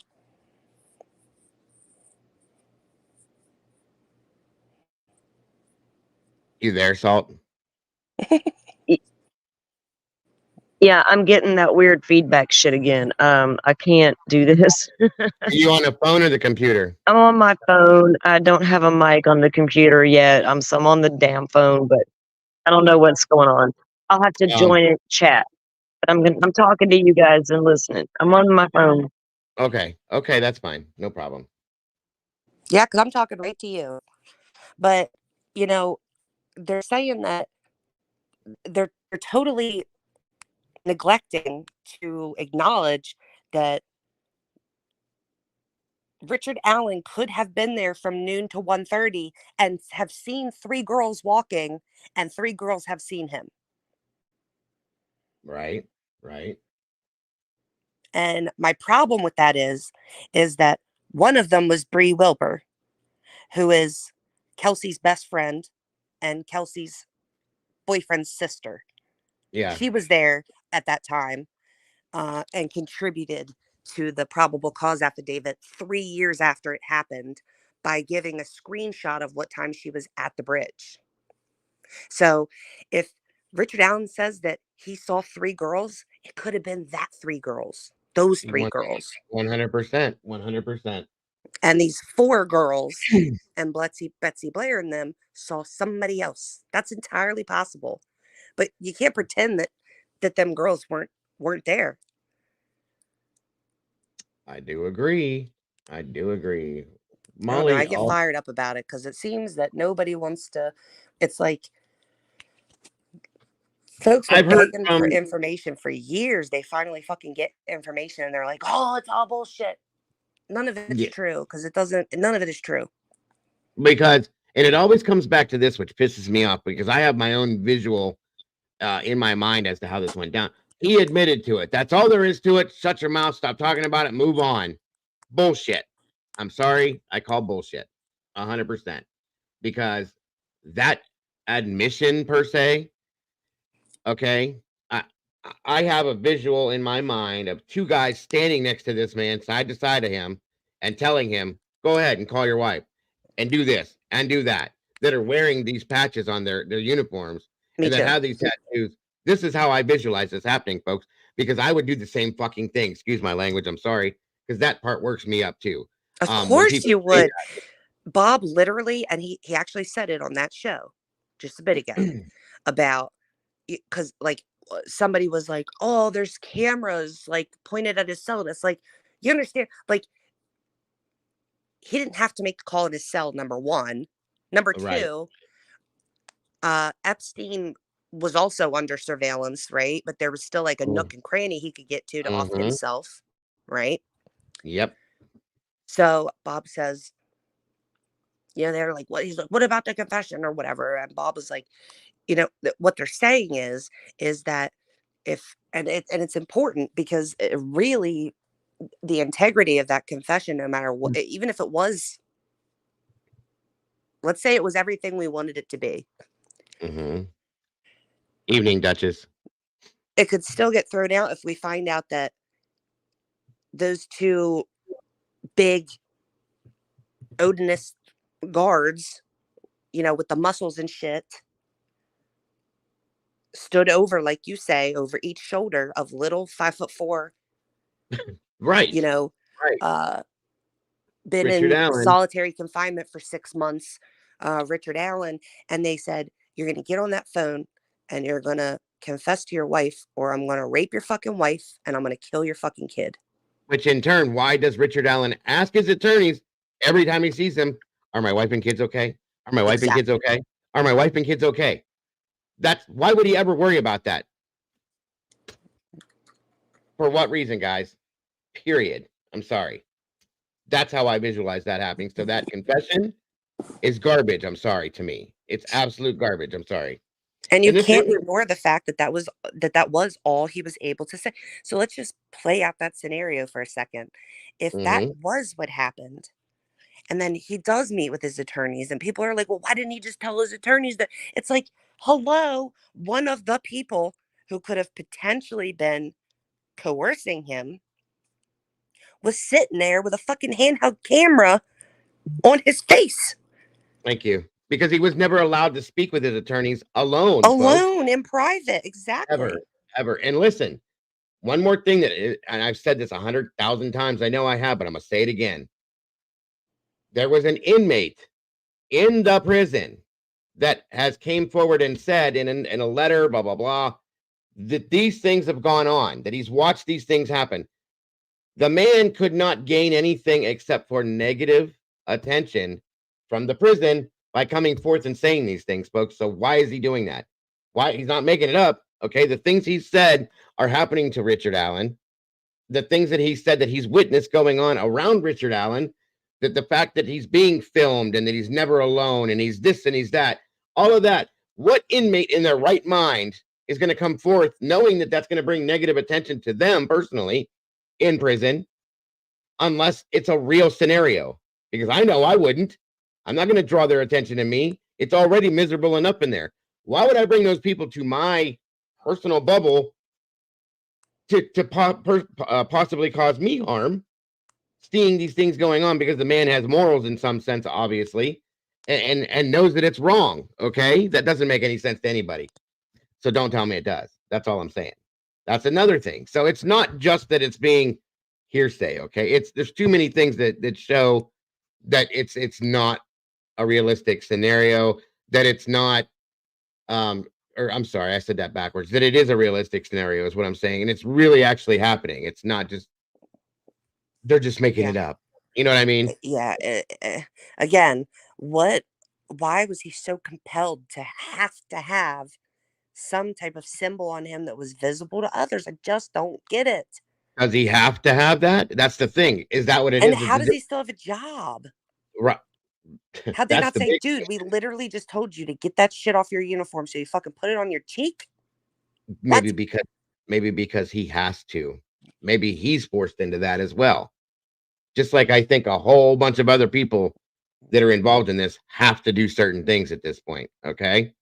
If you've watched his TikTok, so like his TikTok, there was one that I could not believe what I was seeing. I literally, I watched it like twice, and then I sent it to like several people, and they were like, what is this? And I was like, I think I know what it is, but I want you to tell me what it is, because surely it's not that.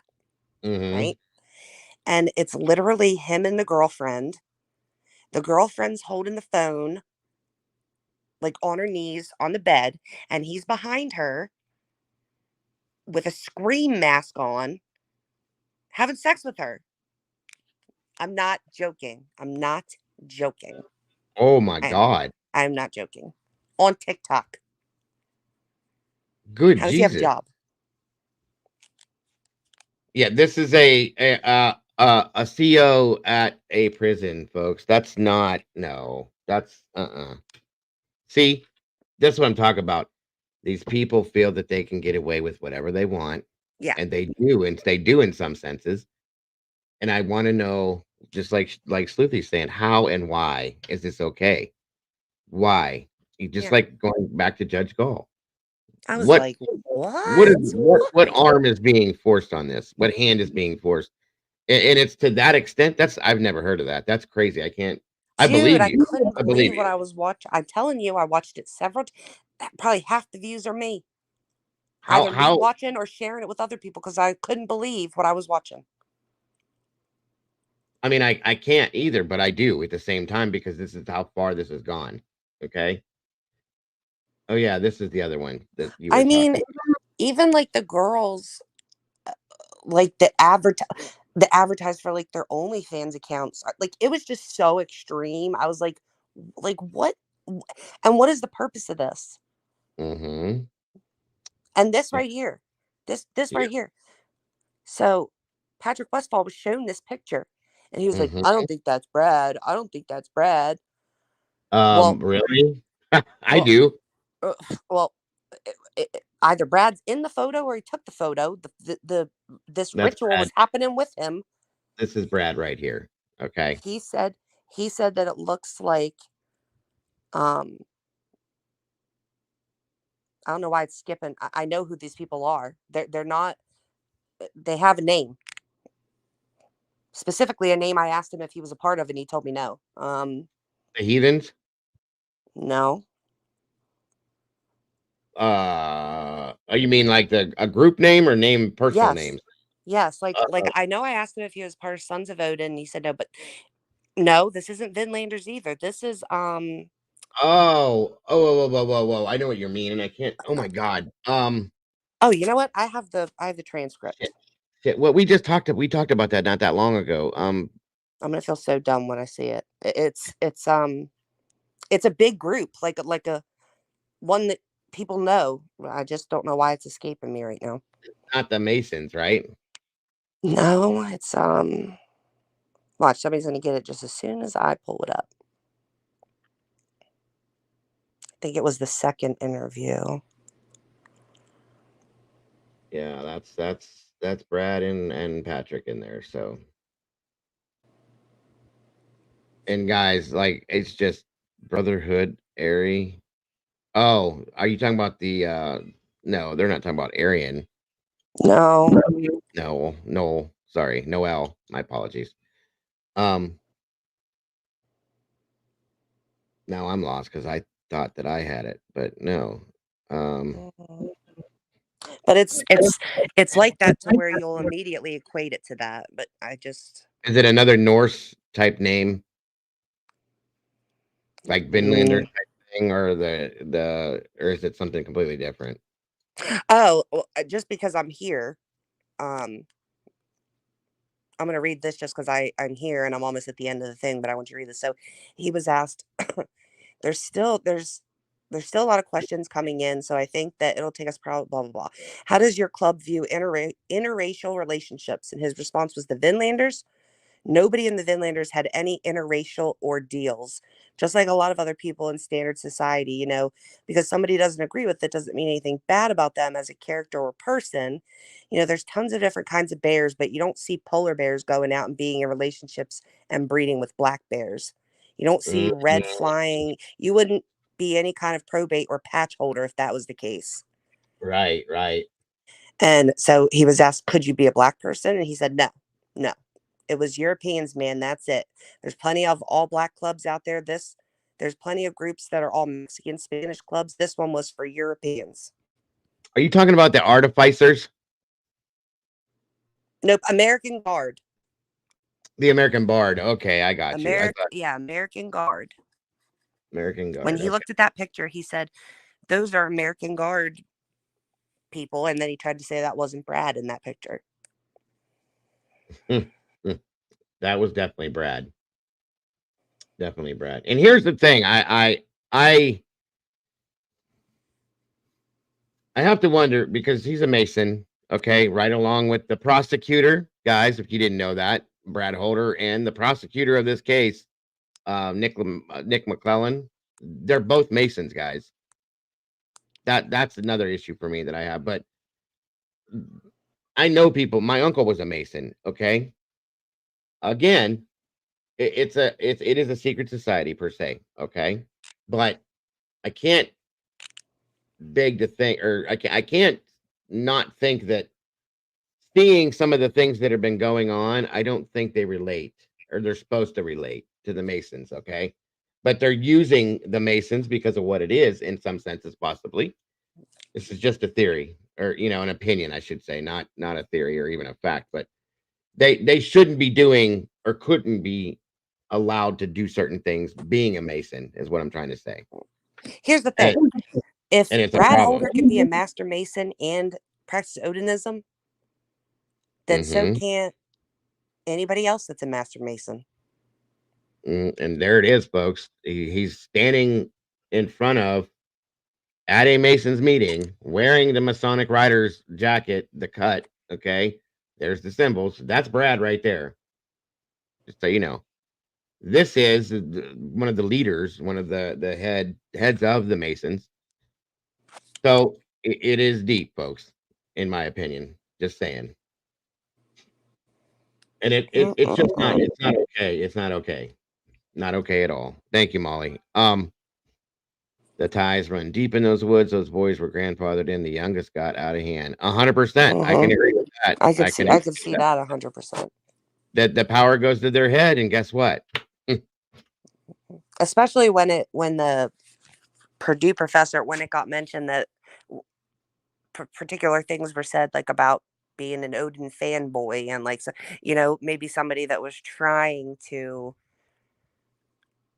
versus doing runes, trying to do runes. I thought the same exact thing. And honestly, many things about this whole thing makes me question whether it was a younger person. But nobody wants to talk about none of that. It doesn't matter who might have been there. It doesn't matter uh, whose phone data might have got lost. It doesn't matter who was actually connected to these girls. It just has to be random ass Richard Allen who killed them and then showed up the next day. The next day to work at CVS, right across from the fucking police station. Yep. With the that's another thing that has still blown my mind for years. With the yeah, I did, Molly. I got to go look at the rest of them. Thank you, hon. With the picture, the stupid sketch that is up there in the same building he works in, guys, in the same bar that he hangs out in, guys, for all these years, and nobody's gonna look at that and go, that's you, guys. He works at CBS because it's not him, okay? And the man's not gonna get nervous working around, seeing these pictures, sitting around this. Something's not right with that, folks. Because I know if it was me and I did something wrong, and there's a picture of me, a sketch of me behind me on the wall, I'm not gonna go in there. I'm going to take it down if I can, but it was never a problem. So does that make any sense to anybody else? Because it don't make sense to me. I'm sorry. 1 second, War Eagle. 1 second. And I know I'm rambling a little bit, guys, but every time there's a point that's brought up, I got to speak on it because it bugs me so bad. No, I am too, because I ranted, and I'm actually going to get in the bath and I'm going to listen for a while. I don't mean to like derail you, but I appreciate you letting me run my mouth because No, it's not derailing at all. It needs talked about. I've been kind of waiting because I've been talking back and forth with Salty about some stuff. I want to come out and do a good deal on Delphi, and I'd love to have you here for it as well. Yeah, I know you told me when I'm going to talk about it to get a hold of you, so on and so forth. I'm just trying to put it together because a lot of people just don't know. They it's just a don't lot. know. You know what I mean? And that needs to be out there. And I need to get a good show together and get it out there so that it hits that algorithm and everybody sees it and hears it because that's what I want. Yeah. Maybe even if you separate it, like if we did like it could be more than one for sure. Yeah, like okay, so today's like part 1 and we're going to talk about like the timeline. Then part 2 would be the discrepancies in the timeline with all this new information that we have, or like the people, like maybe starting with a who's who would be good. You know what I mean? So like whatever. I'm not telling you what to do. I'm just saying it's No. shitload of information, man. Yeah. We're trying to put something together for sure. And then Salty's doing her thing as well. It just needs to go. It needs to get out there. It needs to be done. And I want, like, there's a lot of people that are, like, what are you talking about with this? I don't know that. I'm not sure about this. And we're doing it, guys. I promise you we're doing it. Well, if y'all need anything, just, you can have whatever I have. Oh yeah, absolutely. And I appreciate that because you got good stuff over there. I really do. I look at your stuff all the time. You off. Oh yeah, here we go. Don't like my hat. Here, check this out. Oh, I was like, what the fuck is that? Let me tell you something. My skin just crawled. Like, my skin started crawling. I had no idea what that was until you said you want to hat. Yeah, Ew. I'm watch sorry. this is disgusting. It really is. But this is the cocky arrogance that I'm talking about. Okay, 100% what I'm saying, guys. Is so. What she was saying here a few minutes ago. Thank you, Molly. I was trying to find this and she sent it to me, so that's awesome. You off. So you don't like my hat? You think I'm the murderer because I'm wearing this hat, right? Well, how about this hat? This hat trigger you? What kind of haircut do you have, Karen? I mean, yeah, but he's super cocky right then. But here recently, he's done lost all of his cockiness because he deleted his entire Facebook account with everything that was being pointed out that was sus as fuck. Right. Why did you do that, sir? Why did you do that, Brad? It's really suspicious, Brad. Also, I would like to know why you didn't go to work a couple times within the first 2 weeks of the girls being murdered, Brad. You played hooky. Why? I'd also like to know why you required a new phone, Brad. And also, a new vehicle, Brad? And where's your old vehicle? I'd like to know that. The truck, the red truck. That's a good point. Good point. Where did those go? And why? Why Like I why are you using like a picture of your tongue like in between your fingers on Snapchat, Brad? Who is you talking to on Snapchat? God, this guy's so gross. He really is. Hold on a minute, guys. I'm just Salty's making a request here. It is. I mean, the guy makes me sick. How cocky he is, how arrogant he was. But like you said, not recently, and that's funny to me. Why all of a sudden did you stop with your arrogance? Hey, Doc, good to see you tonight. Thank you for joining us. Appreciate you very much. 1 second. Let me see if I can get this to come up.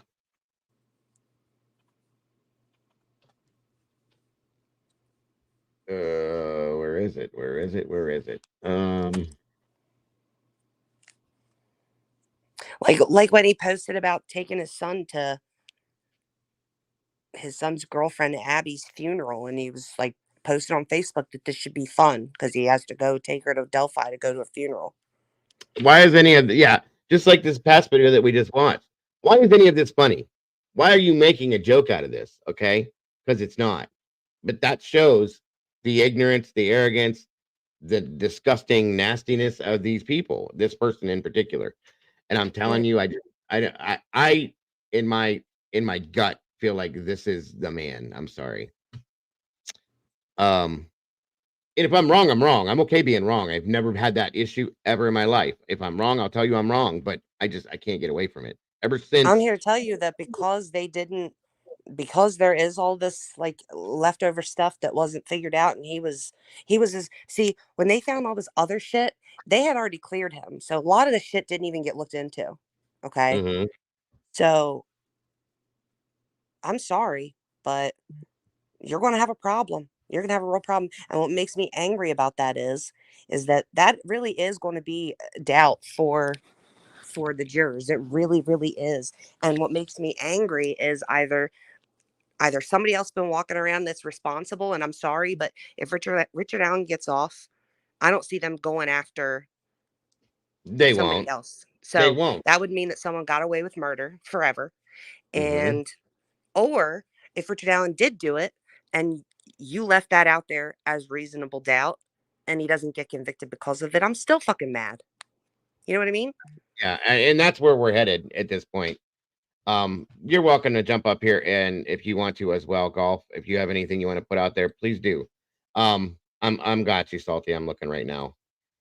1 second, guys. Bingo. Here Yeah, we go. someone else come up. I'm gonna jump down. I need a bath because my head's hurting. He really annoyed me earlier. I could tell. I could tell the tone because I listened to you, and your tone was way different. Yeah, So, I was going and bust. that's okay. I'm glad I could be helpful to give you that platform at that moment because I know when I get to that point, I can just do it. You know what I mean? So, Yeah, and if I absolutely. wasn't with somebody and I was just left to rant on my own, it would have been far worse. I get it. I get it So, wholeheartedly. Absolutely. all right, I'm gonna jump down. I love you. Thanks for Yes, having me on. ma'am. Absolutely. Thank you for joining us tonight. And I'll like I be in the said, chat. we will get together again on this very soon. And anybody else, please pop up here. Give me your thoughts on this. Seriously, I'd love to hear what you're saying. Thank you, Sleuthy, once again. 100% yes. And the cops continue to say another suspect. Absolutely. Here we go, guys. This is our awesome Salty Sleuth that put this together, guys. She's very talented and she has a channel as well.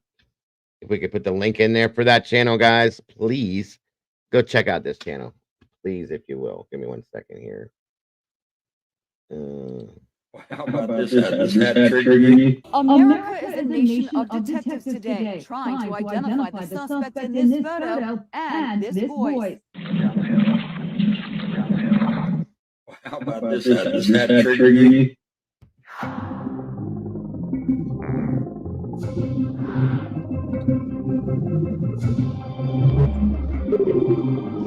Thank you, Victoria.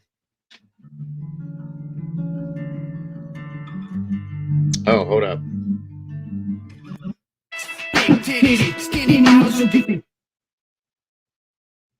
Okay, sorry about that. Keep those, I like big corn, fat Midwest. Okay, then. What's his name? Brad Holder. Holder. Sorry about the echo, guys. I forgot that happens. Yeah, Golf, you're welcome to jump up here if you'd like to have conversation about this. Anybody else that would like to talk about this, what we just were talking about, please do. Come on. Let's hear it. Miss Vicky Harrison, good to see you tonight. Miss Paula, thank you for joining us. Proud Mary, great to see you. Deb Wilkes, welcome. Sherry Ann, good to see you. Of course, the awesome and amazing Dr. Draw Latina's in the house. Thank you for being here tonight, Doc. I appreciate you very much. Salty, of course. Noel, good to see you. Everybody that's jumped in since we've been talking. I'm just trying to catch you guys up. Lou Hellickson, thank you for being here. Of course, the awesome Miss Molly Drake. All of you guys, appreciate you very, very much. The conversation, and there's Tomboy. Good to have you. Yeah, I can absolutely. Paula, one sec.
All right, Paula, this is him right here. I get like the hair stands up on the back of my neck every time I see his face. Okay. And to be honest with you guys, it's kind of interesting to me, but he almost, there's a resemblance here to Richard Allen in some senses as well to me. Okay. I've always thought that. 100%. Looks like Bridge Guy. Thank you for that wisdom. There's the link for Salty's channel, guys. Please subscribe if you haven't. Welcome, Pamela Smith. Thank you for joining us. Absolutely. Excuse me for 1 second, folks. 1 second.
All right, guys. Sorry about that. Sally Mae, good to see you. Good to have you here.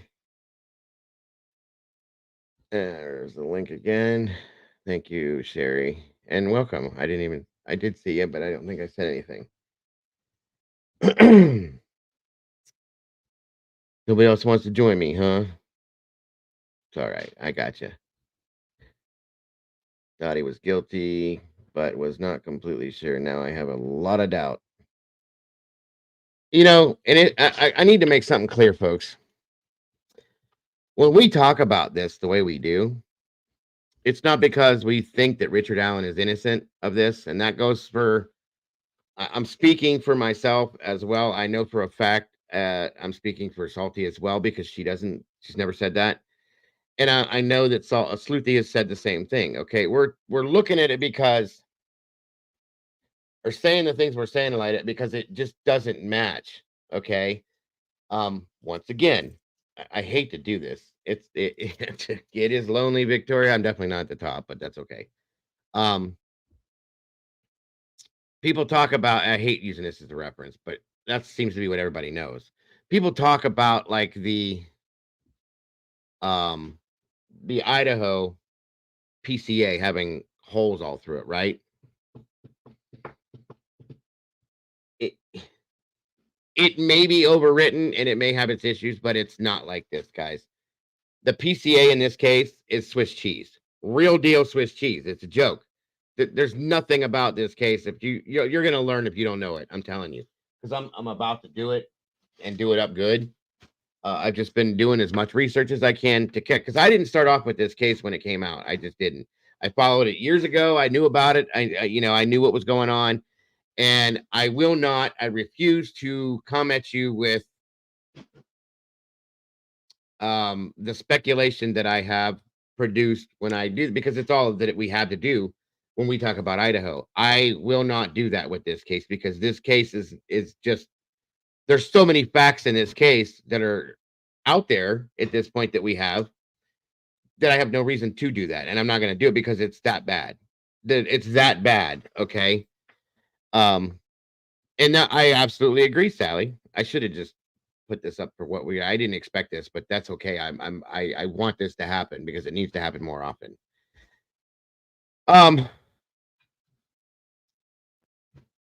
I definitely believe that there was more than one person. I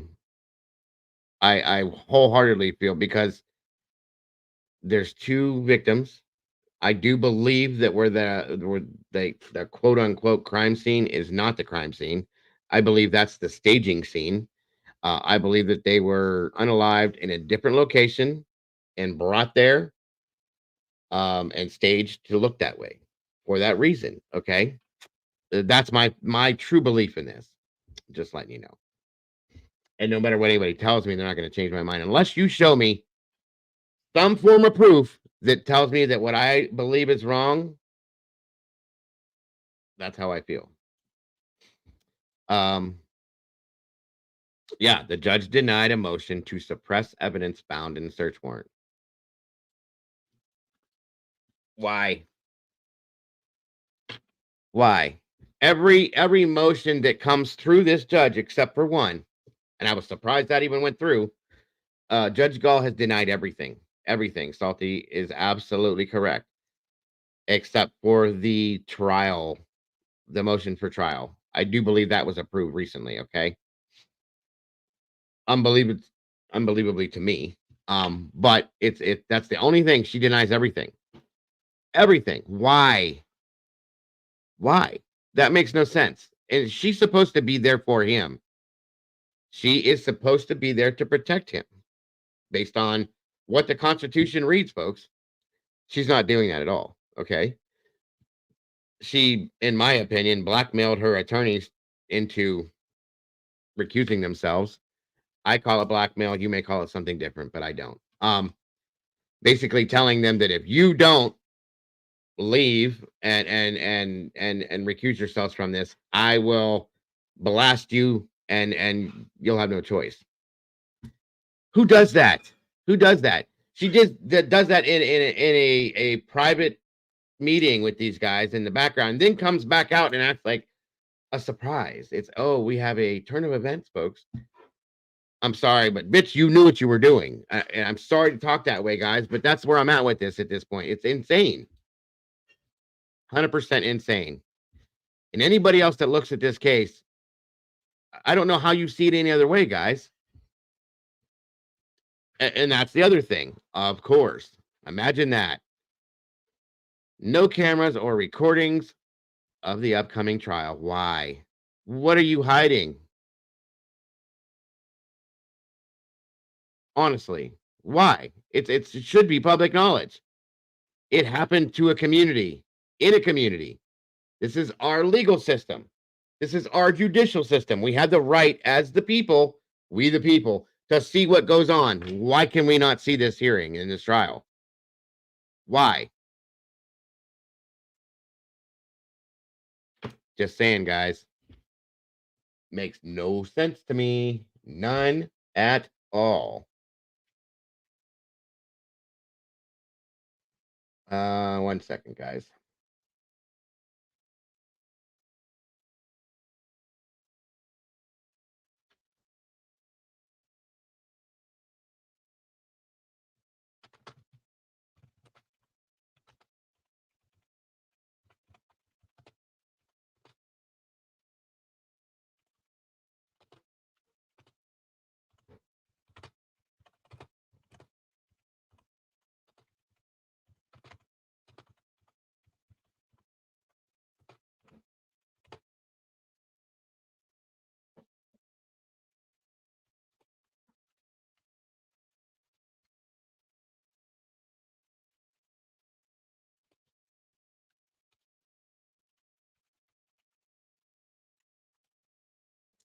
One second, everybody. Sorry about that. I got something else big that's going to be coming your direction too. I know, Salty. It just gets me riled up because it's so ridiculous the way that these things are happening. Okay, it really, really is so ridiculous that it's unbelievable to me.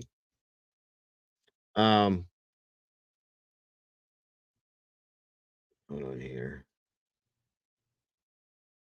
Okay, yeah, I was just making sure I wasn't missing things.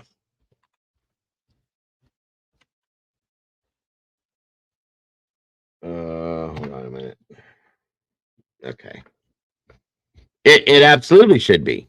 It is legal. I mean, honest to God, if you think about it, Salty, it is illegal. Okay, but it's still happening. That's the problem. How is that happening? This is a lot of this stuff is illegal. How is this happening? I don't understand this. They had to go to you guys that may not be familiar. The initial attorneys, which were public defenders, who and she basically did everything she could to get them removed from his case, as I stated. And this is again for people that don't know. Okay. So at that point, they had to hire their own attorneys to try to keep them on the case. It didn't happen. She went in and she forced them to recuse themselves. They take it to the Supreme Court. Okay. And thank God it went through. Okay. Now they didn't force her to recuse herself from the case, but he got his attorneys back. And they believe in this so much, guys. That tells me everything right there. These men were Attorney Baldwin and Rosie were both public defenders for him, okay? Who in turn flipped this to the point where they said they would do this pro bono, folks. They don't want any money for it. What does that say? Have you ever seen an attorney that does that? So then the thing that really got my attention is that Judge Gall brought in 2 attorneys that she's actually friends with, per se, which I thought was kind of weird, but whatever. And then once his initial attorneys were brought back and put back on the case, one of those attorneys came forward and said, this man is innocent in his mind. Are you serious? He's not even covering the case anymore. And he's a friend of the judges. So that's interesting to me. And basically came out and said, yeah, he didn't do this. Not that he was not sure. He was absolutely sure that Richard Allen is innocent. Those were his words, folks. What does that say to you guys? Because that says a whole hell of a lot to me. That tells me a whole story, guys. A whole story. I still couldn't believe it.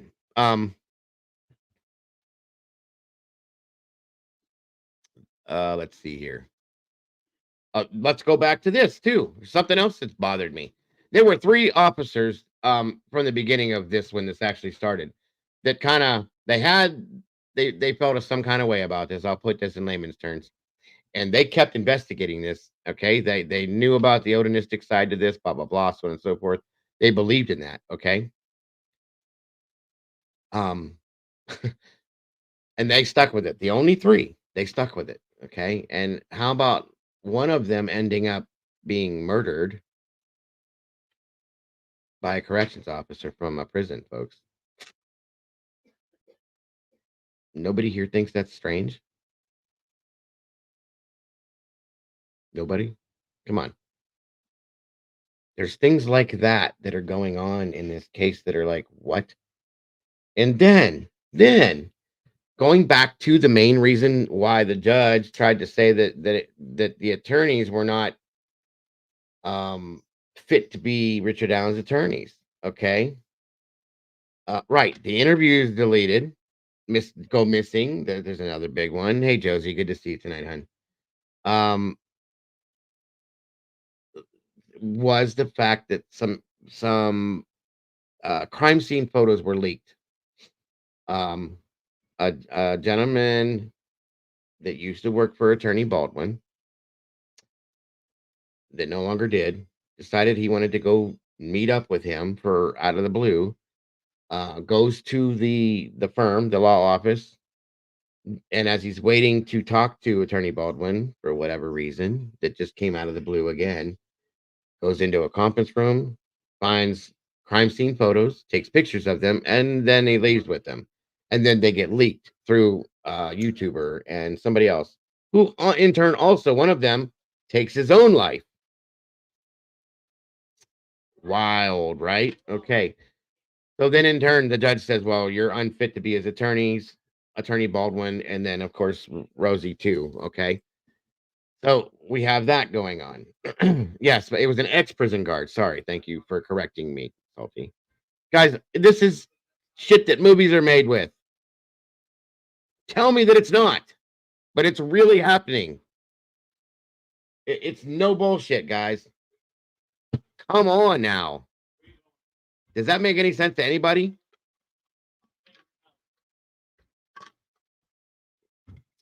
And why is nobody else looking at this like it's crazy shit? Why is this okay to be happening? Great to have you here, Josie. It really is. Oh, then let's go to that. Unspent bullet found by whom? When? Where? Where's the chain of command on this bullet? This bullet is why Richard Allen got arrested. This is what they have on him. Because this bullet that they found in the ground, okay, in the ground, a little bit. I know a little bit about the geofencing stuff, Paula. I haven't got to look into that a whole lot yet, but I'm going to. So they found this bullet in the dirt, shoved down in there pretty good between where the two bodies were found. Okay. They take this bullet, they match it up to a gun that Richard Allen owns, that the whole world pretty much owns. It's a very common gun. The bullet was never shot out of a gun. It's an unspent bullet. It was loaded into a gun and racked out of the gun, if you know what I'm saying. So the bullet was in the gun, in the magazine. The gun had been racked, and then the bullet was basically dispersed from the gun and hit the ground and found, in where it was. And they're saying that this bullet was in Richard Allen's gun because they tested it and the markings match. Again, I'm calling bullshit on this because, again, as I thought about this, I said, okay, that was 6 years ago. You're not going to tell me that after a 5-year period of time that anything about that could change. But the most important thing is the chain of command on the bullet. And when it was found, folks, it was not found the day of that the girls were found, okay? This was found days later. Just as much as with that crime scene where they found the runic sticks that were, set in just a specific way, were brushed to the side for days and days. They weren't taken into custody and marked as they should have been and taken to the crime lab for the way that they should have.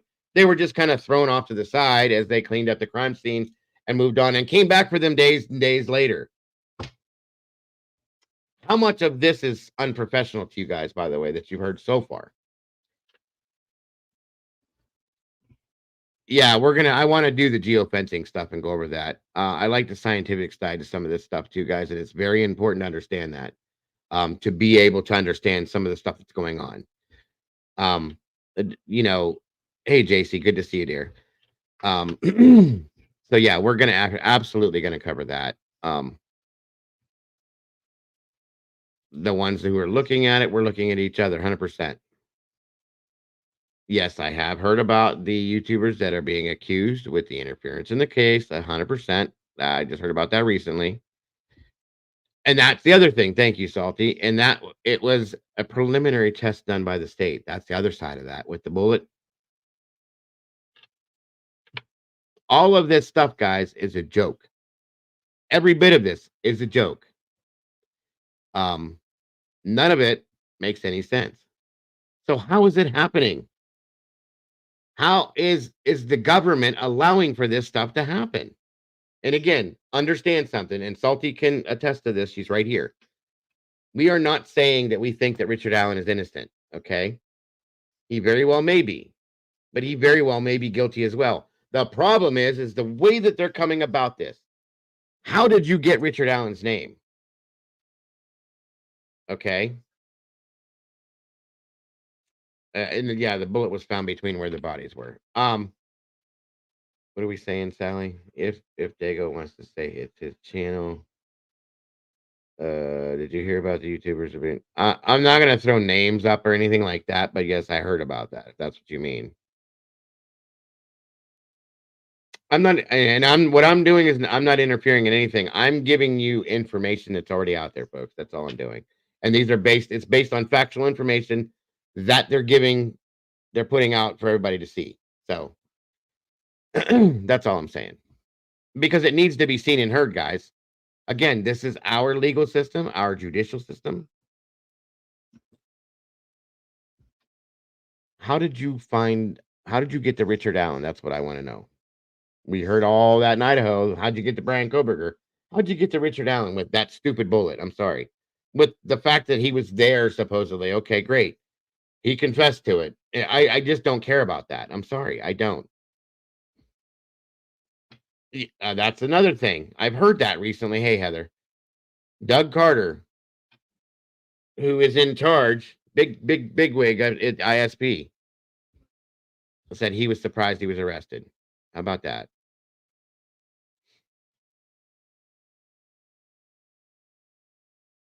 I'm just saying, folks. Just saying. Nope. There is no IGG, guys. No IGG at all. I don't know how or why. I don't understand how or why. We're even talking about Richard Allen at this point. I just don't. It makes no sense to me at all. None. Sorry, but none.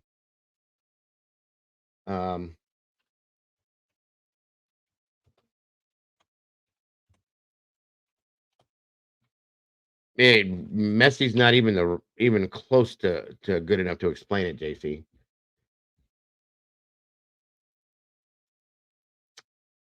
Hold on a minute here.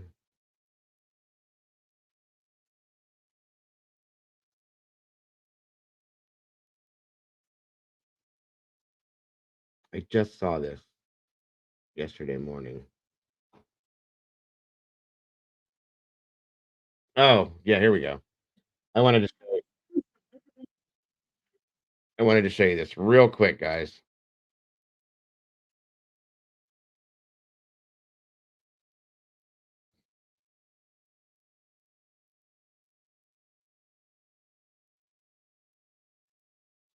We have two significant court filings tonight from the defense in the Delphi murders case. Now, one could delay Monday's court hearing.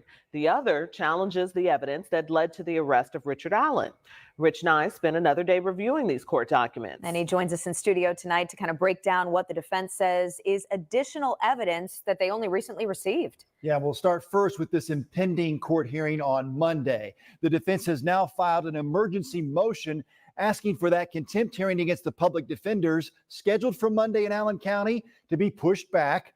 We're waiting for the judge to respond to several motions about Monday, and I'll have more on that tonight at 6. And now for a third time, the defense is asking for a hearing to overturn the search warrant of Richard Allen's house.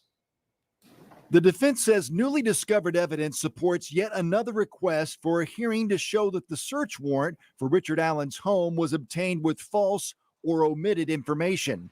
Special Judge Francis Gohl already denied the first two requests in a ruling January 22nd. That was just days after Bradley Rosie and Andrew Baldwin were reinstated by the Indiana Supreme Court. Just back on the case, the defense says they received additional information January 24th about an interview Indiana State Police Sergeant Jerry Holman did with a Purdue professor. The new defense motion says Holman left out key information in his report where the professor detailed how Odinism was likely involved in the murders and how it was very plausible that human sacrifice could be a component. The motion also says the defense received certain geofencing evidence that at least 3 persons were in or around the crime scene at a time while the murders were taking place, according to law enforcement timelines, and none of the owners of the phones have any connection to Richard Allen. The defense says this geofencing evidence from the area would prove that the 3 people were either witnesses to the murders or they didn't see anything because the murders did not happen on February 13th and the bodies were placed in the woods after the search ended. A third possibility, those people participated in the killing of Abby Williams and Libby German. The defense says Carroll County Sheriff Tony Liggett concealed the phone location information and misrepresented a witness statement in getting the search warrant. The motion cites the many instances of law enforcement not telling the truth or attempting to conceal evidence and the truth as to why the search warrant and everything seized at Allen's home should be thrown out of evidence. This is a separate issue from what the court is scheduled to consider at Monday's hearing. And as I told you yesterday, the defense has filed several motions this week to try to delay that hearing so that it doesn't happen on Monday. I'll explain where we stand on that coming up at 6 o'clock. Wow, it's just a flurry of filings in this case, really. Yeah, sure. Keeps going. Thank you so much, Rich.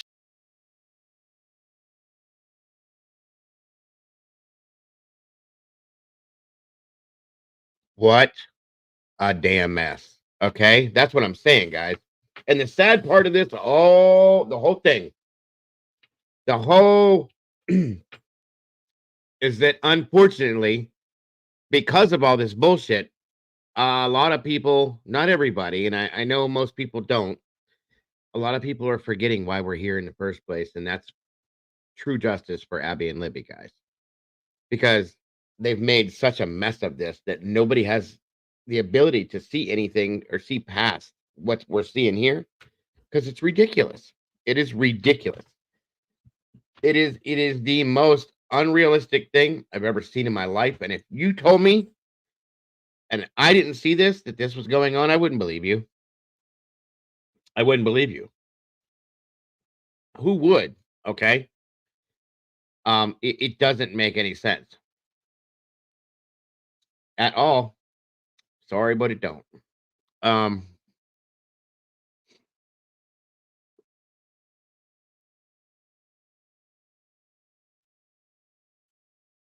One second here. Where are we at here?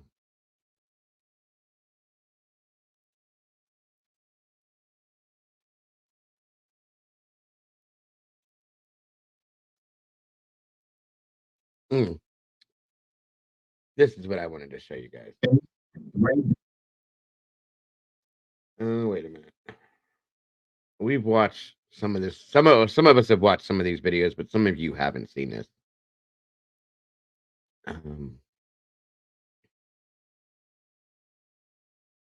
One second, guys.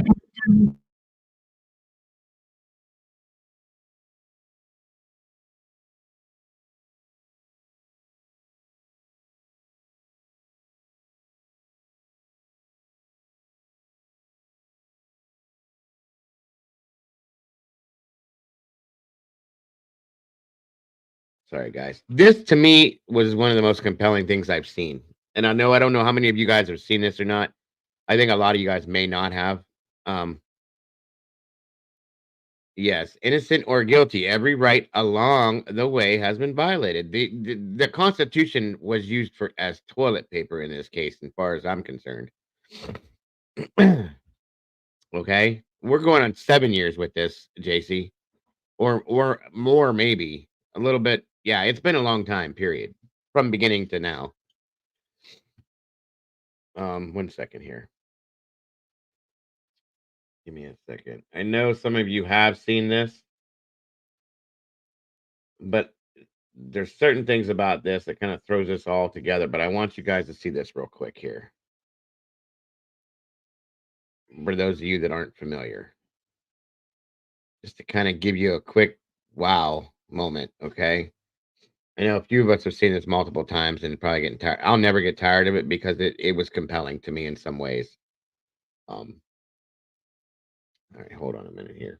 Supposed to get picked up, their families began to worry and they began to search. Then the next day, the worst news possible. The bodies of these 2 young girls were found, both victims of murder. As the investigation progressed over 5 years, there were sketches of the suspect that looked like 2 different people, and there was video of the killer. Then finally, an arrest of the accused murderer, Richard Allen. Allen says he didn't do it, and he also alleges it was a group of Odinites who are responsible. White nationalists practicing an ancient Nordic religion. This case has also been buried in legal controversy involving Richard Allen's attorneys who were on the case, off the case and replaced, and then back on the case. Tonight, we'll speak with one of his replacement attorneys about Allen's innocence, his treatment while in custody, and Odinism as we continue our investigation of the Delphi murders. I'm Vinny Politan. Thank you so much for joining us tonight. Abby and Libby were best friends. And when I think about what happened to them and the moments of terror that they went through, the fact that 2 were murdered doubles the tragedy, obviously. But for each one of them, at least they weren't alone, right? I mean, that's a small consolation. But it reminds me of what we're dealing with out in Idaho with Kaylee and Maddie, best friends, who were also murdered when they were together. It's incredible loss for 2 families, and now having to go through everything that they've gone through. I agree. This is almost unconscionable, the point that we're at now for the victims. It took 5 years for Richard Allen to be arrested. This was a guy who spoke with someone, gave a statement like the day of or the day after, saying he was there. And that in itself, you guys, what Vinny just said there, it took 5 years for this man to be arrested. He didn't go nowhere. He stayed right there, working at CBS, living his life. Nothing about life changed, and all of a sudden, now he's a suspect. Really? That makes no sense. And that in part became the basis for what they did like 5 years later in No, JC, he didn't go anywhere. He just kept right on moving, living his life. If you did something like this, okay? If I did something like this, the first thing I'm going to do is bye, I'm gone. Most normal people would. None of that happened. He didn't hide. He didn't run. He didn't change his lifestyle. He didn't do anything. He kept on living his life because, to me, that tells me there was nothing to fear. And he even stated and claimed he was there that day. Really? Absolutely, Vicky. Absolutely, 100%. That's why I am repeatedly saying the same things again and again and putting it out there again and again. I'll do it till I'm blue, till I can't, because it needs to be heard by everybody. Okay, it's insane. Absolutely insane. What is that there? Salty put up. I can't even tell what that is. Salty, I'm sorry. It's too little. Can't see it very well. Investigating him and executing a search warrant of his home. All things that could have been done easily within the first month of this investigation. He said he was there. And they had some video image of the person who was there that they were able to retrieve. So at least at that point, they're like, oh, all right, we've got a video of the killer. Why didn't they do it 5 years ago? Sorry, I see it now. There is a resemblance. I do agree, Paula. There's a resemblance. Don't get me wrong. Other than the fact that this guy here is tiny. He's like 5'4". Brad Holder's a lot bigger than that, okay? So that's all. That's the difference there. But they do have a shocking resemblance in some ways, okay? But you put that hat on both of them, damn, okay? So there's just a huge height difference. That's the other thing. That's the big thing to me. Well, who was there that day, guys? I mean, it didn't happen. I can't believe it.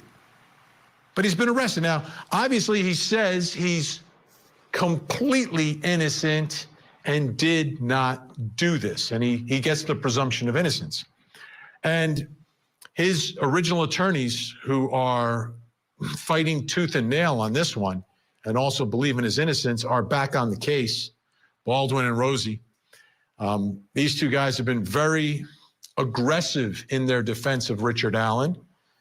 Not a popular position to be in, right? This is the highest profile case, went unsolved for years. Horrific murder. And you're representing the accused killer. You're not going to be popular, but they want in on this case. They want to do it. They believe in his innocence. So that's a significant factor in all of this, because this isn't going to be one of those cases where the defense rolls over. And we've had a few trials like that here on Court TV, where people, the evidence is overwhelming, and, you know, the defense does their thing, but doesn't really do their thing. Completely different in this case. So tonight we have a Court TV exclusive, because as you know, there have been different lawyers representing Richard Allen at different times. And one of them, William Libredo, who was one of the replacement lawyers, is now off the case, but spoke exclusively with Court TV. And joining me in studio, senior producer of Court TV documentaries, Barbara McDonald, who did that interview. Barbara, great to see you. How did this all come about? I have reached out to him before asking for an interview. He was under the gag order while he was on the case. As soon as that Supreme Court decision came down, I reached out again. He said, yeah, I want to talk now. So we set it up. I flew up to Fort Wayne and we sat down and talked. So big picture, after sitting down and speaking with him, what was your biggest takeaway from the whole thing?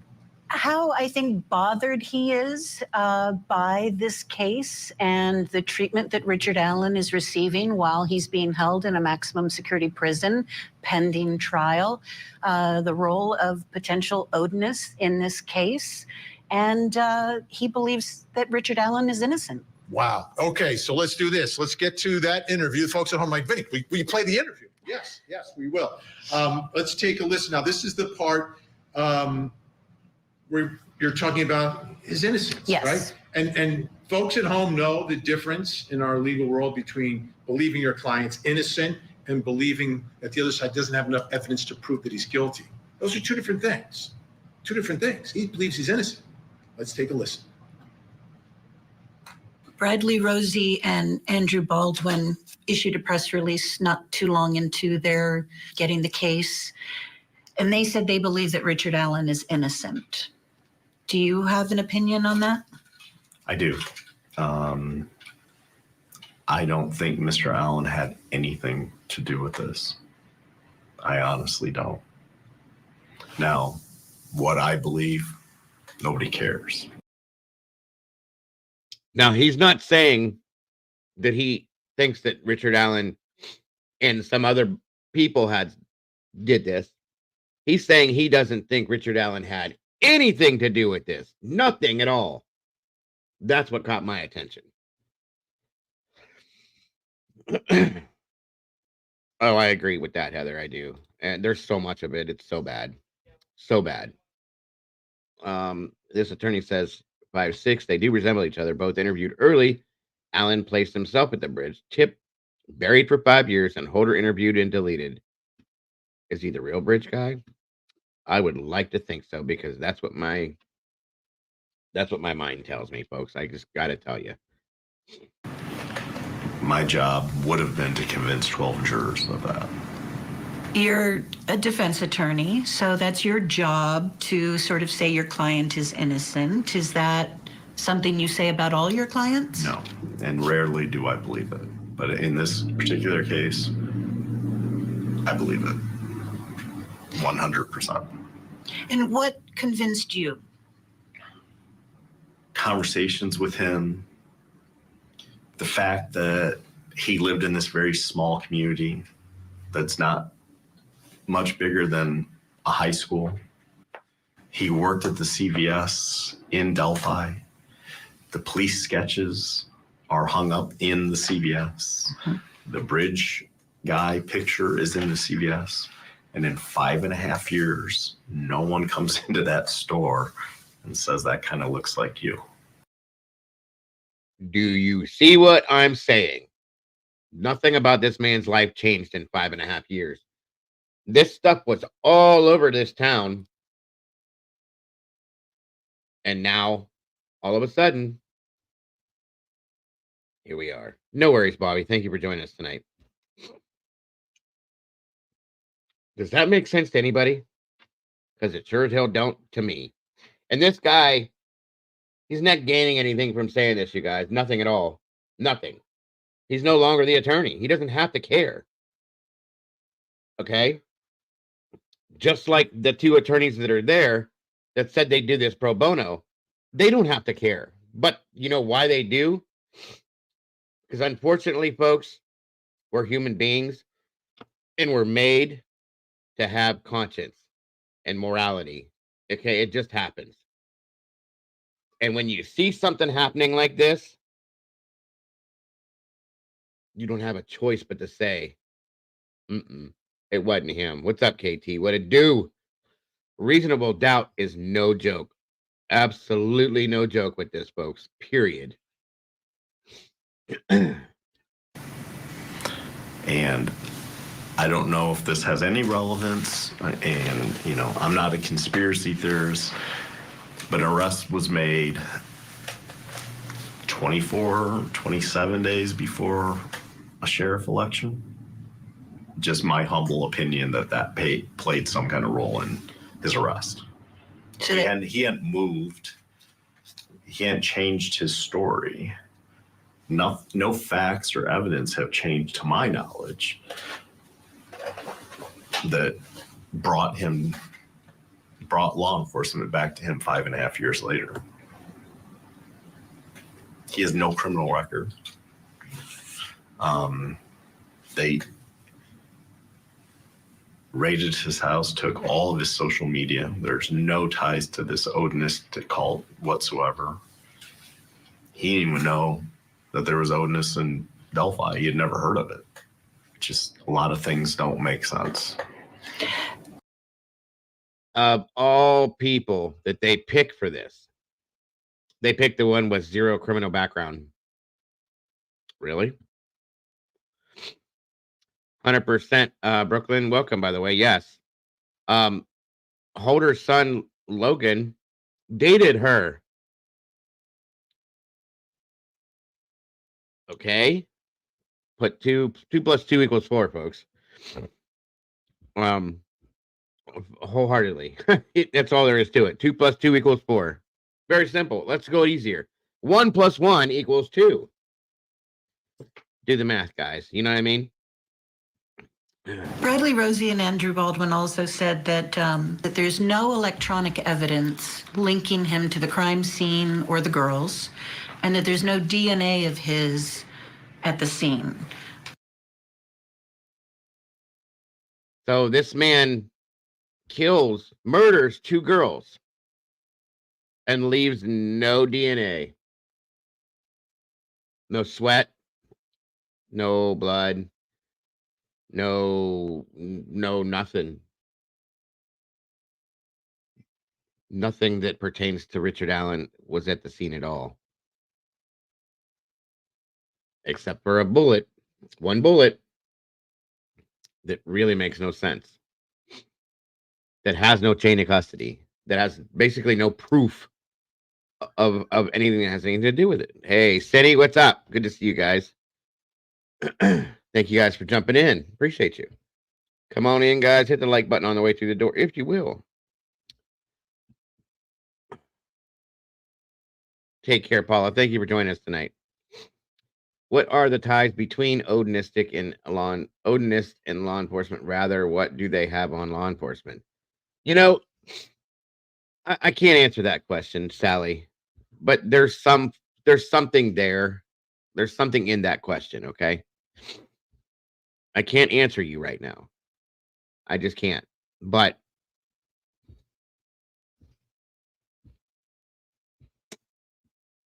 there's something there, okay? In my opinion.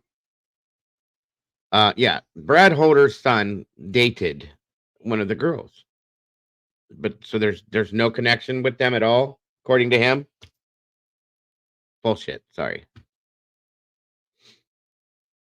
Is that accurate? Yes. As far as I can tell, yes. All right, we're going to bring in some more guests to join me and Barbara here. That's interesting that you say that, Victoria, because that other sketch that didn't come out for quite a long time of the younger person, well, gee. Guess who, in my opinion, that belongs to? Salty says, if you had DNA, wouldn't you use IgG in a cold case? Why, of course you would. Good point. That's another great question. What did trigger law enforcement to go after Allen in 2022? Well, if you want to go with that whole scenario, that there was an election coming, could be. Could be that people were asking questions. That they were tired of waiting. The family had waited for all those years and had nothing. Maybe somebody started prying, okay?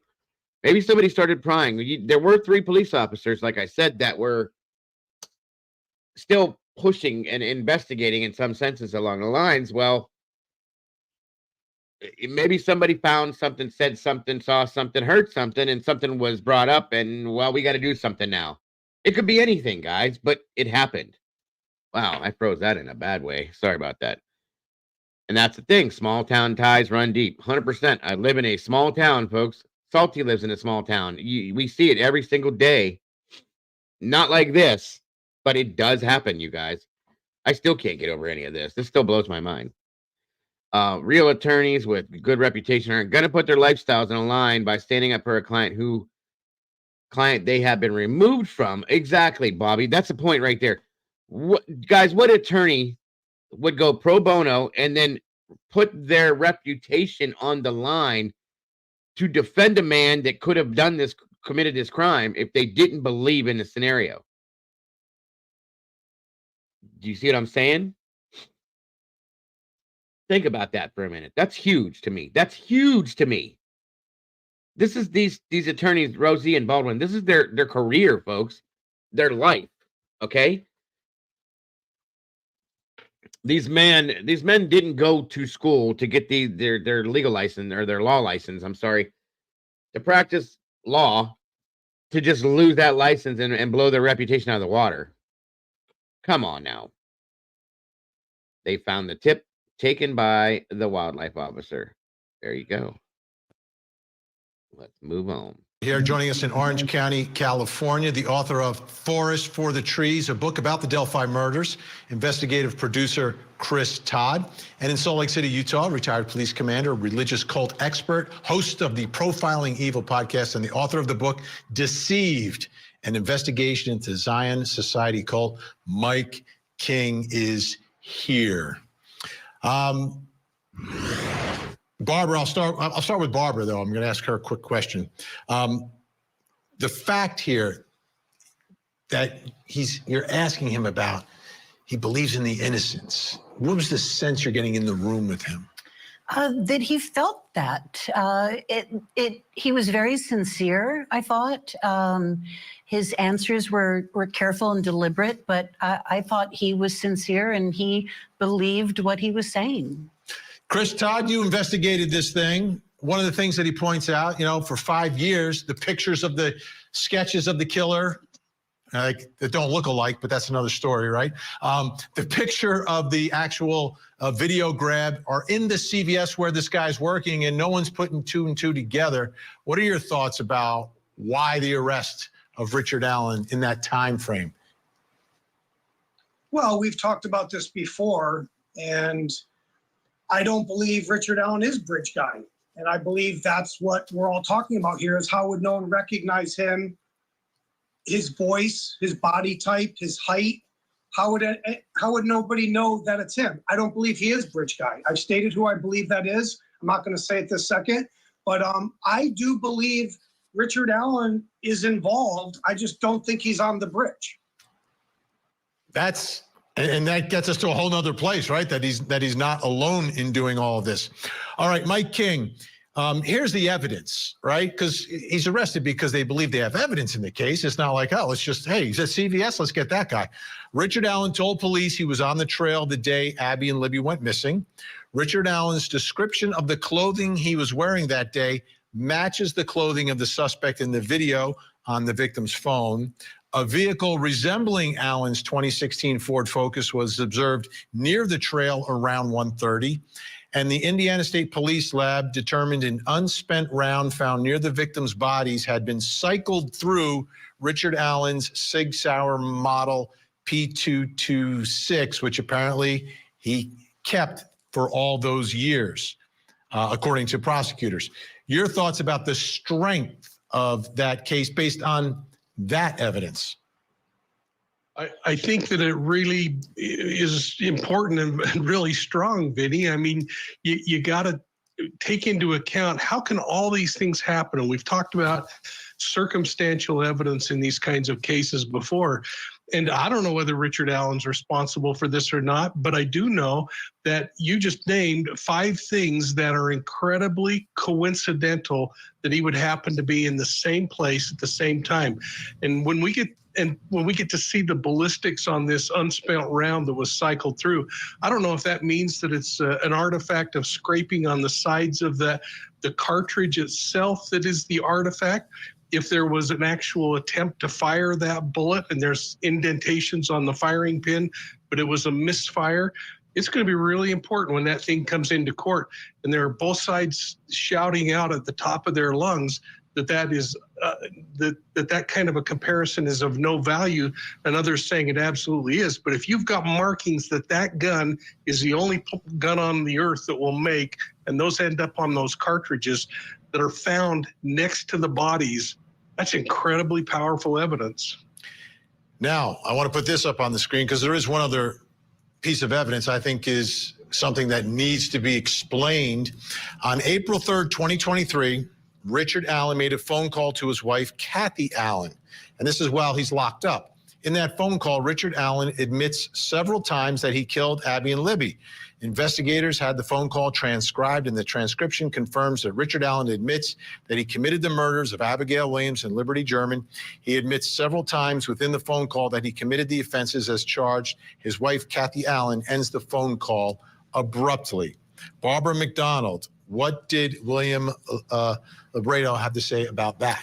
He said he has a lot of questions about it, that his understanding is it was basically one sentence that Richard spoke, this confession, so not a lot of detail provided in that confession.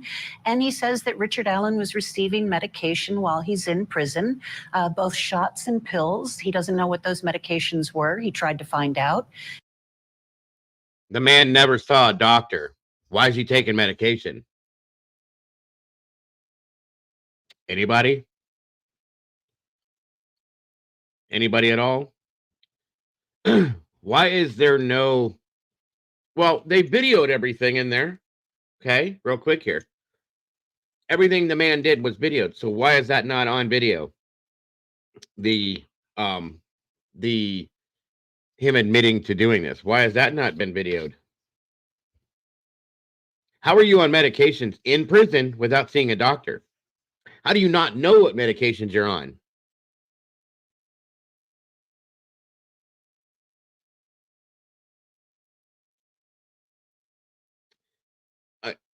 It makes no sense to me, guys. And we've seen Richard Allen be transported from prison, because he wasn't allowed to go to jail. And he's not even been convicted of a crime yet, but he's sitting in prison. 2 different prisons, mind you. We've seen him being drugged from prison to court by 12 deputies in looking like Jacob Marley. Okay? I'm not lying, guys, with chains and all over him. The man weighs 125 pounds soaking wet now. He looks like the Walking Dead. And when he looks at somebody, he looks through them, folks. Don't tell me he's not drugged. I'm sorry. Don't tell me that. And so he has a lot of questions about what all was going on. He also says false confessions are a real thing, especially when people are subjected to very harsh prison conditions. Yeah, the one thing about the false confession in this case, though, that we've seen him here on Court TV, but it's usually under an interrogation scenario. This is a call to his wife. Mike King, your thoughts on that? Because this is going to be significant. No one has heard this thing outside of investigators, and I presume maybe at some point the defense will hear it. What are your thoughts about this confession, and what would be important about the circumstances for you surrounding it? I think that the most important thing that comes out of this is it wasn't one confession. By every account that I've read and other testimony I've heard on different media sources, is that it was at least 5 times, maybe 6 times, that he made these confessions or admissions that he was the guy. And I think that's going to be really difficult to overcome, Vinny. You can say, okay, he might have been having a problem just before he started eating evidence and having all of this bizarre behavior. So I want to know the timing of those other 4 or 5 calls, not only just to his wife, but we also know that one of those calls was to his mother, where he explained that he was the guy. And at that point, because we have no proof of that, that's hearsay, folks. I'm sorry. You show me proof that happened. Just as much as you show me proof that he did this. In my opinion, they look up if Richard Allen had guns registered and types, and voila, they get a bullet from the same type of gun to use as evidence against him. Unspent bullet, because they knew it wouldn't match a shot bullet. Wow. Interesting, Dory. Yeah, they're saying 6 times. That's interesting, isn't it? Because they haven't been able to prove once. Absolutely, drugs can be used to control somebody. Also, threatening their family can control somebody too. If you tell somebody, because Sleuthy said it earlier when she was sitting in here, that you're going to SA their wife or their children or unalive them, you know what? I'm going to do that too, folks. Because you love your family, you care for your family, you're going to do what you're told. Period. Sorry, that's just my opinion.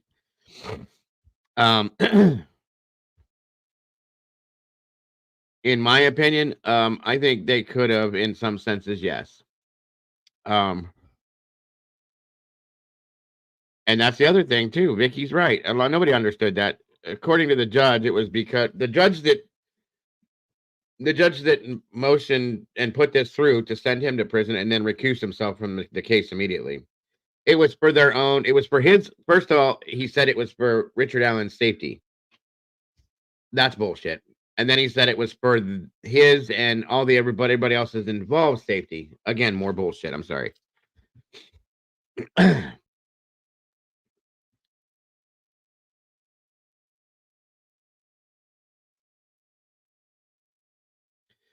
That one general plead guilty because they threatened his kid. I mean, I'm just saying, I would too.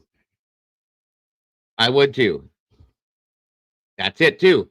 Thank you. Show proof that those guards were not present during that confession. You can't. Because you know they were.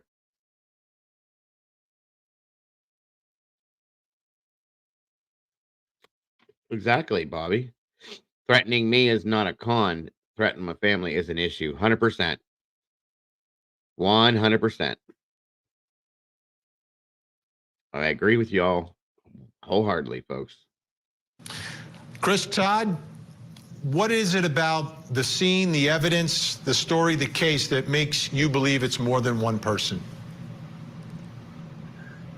For a long time, I thought it was just one person, and until everything started to fall into place, that they arrested Richard Allen. And like I said before, the word on the street is that he had bragged about being involved in the murders, and that's how they were tipped off to him.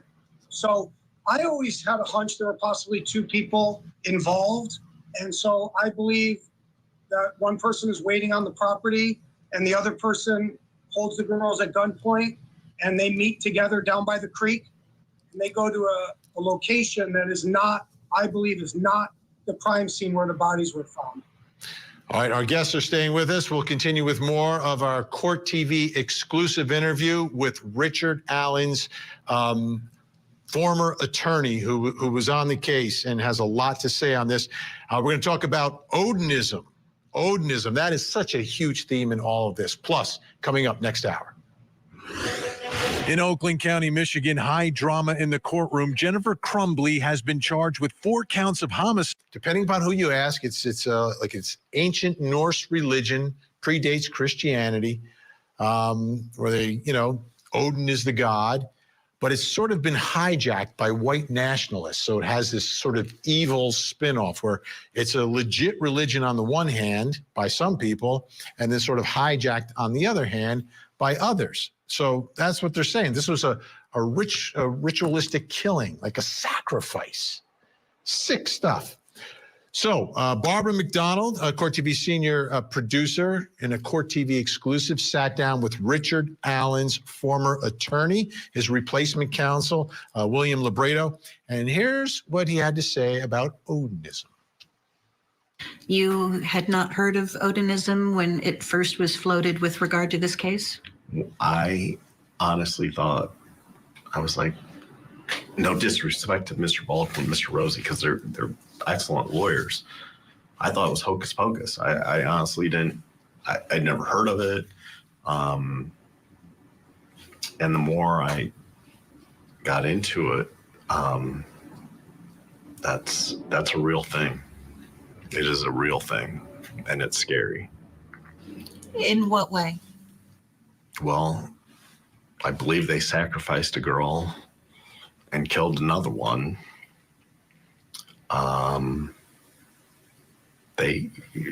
Some of the people that live in Delphi were very, very brazen about their Odinistic beliefs on their Facebook pages and other social media accounts, including the sergeant who was in charge of keeping Mr. Allen safe in Westville. It's real. Just the other day, Robert and I were going to lunch, and we saw a Jeep Wrangler right here in Fort Wayne with a spare tire on the back, and the cover said Odin, and it had all Odin spears like around on the cover. I would have never known what that meant and outside of this case. So Mr. Baldwin and Mr. Rosie were onto something right away. You described one of those officers that's mentioned in one of Rosie and Baldwin's filings, Sergeant Jones, who was wearing patches that said "In Odin We Trust" on his Department of Corrections uniform. Yep. The judge ordered the warden to make them stop. And then what did you notice? That Mr. Jones had it tattooed under his right eye. From the best we can tell, it looks a lot like Odin's spear. And he had several tattoos on his forearms, including the interlocking triangles that are on his Facebook post. I got to give credit to Mr. Rosie and Mr. Baldwin that, they picked up on that. We saw him, and confinement officers at the Allen County Jail aren't even allowed to have facial hair, let alone facial tattoos. I was a little miffed that the warden allowed that, or he even knew what it was. He looks a little scared talking about Odinism. I mean, I don't know if he was scared. I know that he was being very careful with his words. As an attorney, he wanted to be sure that what he said was what he meant. But yeah, I think he probably does feel a little intimidation by it. He said it's a scary thing. And once you begin to become aware of it and you see it more often, he might not have known what that tattoo was had this issue not already been raised. so the concept of the Odinist, I mean, there was a task force trying to solve this case, and this isn't like the defense just scraped this up. And that's my thought as well, right there. That now, why did the warden allow this? Because the warden had to know. Okay, I'm sorry, I can't believe that he didn't. And if he says he didn't, I'm gonna have to say you're lying. You had to know this. You had to have seen this guy walk through the doors every day. You had to know this. I'm sorry. And positively, 100%, Victoria. I have no doubts in my mind. For real. Yeah, the peanut butter thing does work, Ms. Notes, just so you know. I've done it before. It does work. 100%. It's been a minute too, Salty. I was just thinking about this morning. Like, it's been quiet. It's been quiet and it's too quiet, and it needs to be talked about regularly, folks. This cannot go quiet. There's a reason. Okay. That's all I'm saying. It came from the task force. There was a faction of the task force that was going down this road and believed in this. Mm-hmm. Yeah, and that the allegation from all these defense attorneys is they didn't do a very good job of ruling it in or out. And guys, something that bothers me about this in a bad way. Why would one of the police officers investigating a crime be murdered by an ex prison guard? You're not going to tell me that's not convenient, considering the situation. We have another man that took his own life over this. None of these things like spark a bit of like, what, to you guys at all? Come on now. He knew his guard 100% and was going to allow that to be until he couldn't allow that to be. Why is that? Is that right? When you're in control of, we'll just say, I don't know exactly what that prison holds. We'll just say 10,000 prisoners. Okay, we'll say that. I know it may be too high, or I don't know, guys. I don't know what that is, but you're in control of 10,000 prisoners, and every 50 of them belong to a specific group. Okay, you're going to allow the people that take control of them to represent that scenario or some scenarios in the same sense. If you're doing your job, no. You have to know what's going on. And guys, I've done multiple documentaries on prisons, okay? Multiple. There is so much corruption inside prisons nowadays, you guys. Not that there hasn't been, but there is big time. And I am telling you, no, there's no way that this is not known. Okay. No way in hell. It had been overshadowed by others. Tons of new documents, 2 hearings set for Monday as of now. That's right. Unfortunately, conveniently, we don't get to see or hear, but we have people that do, and they will tell us the truth. Thank God. But still, 100%, JC. I've watched when I got involved in this I went and watched, I probably watched 15 prison documentaries from all the way from Ohio through Indiana, Pennsylvania, Idaho.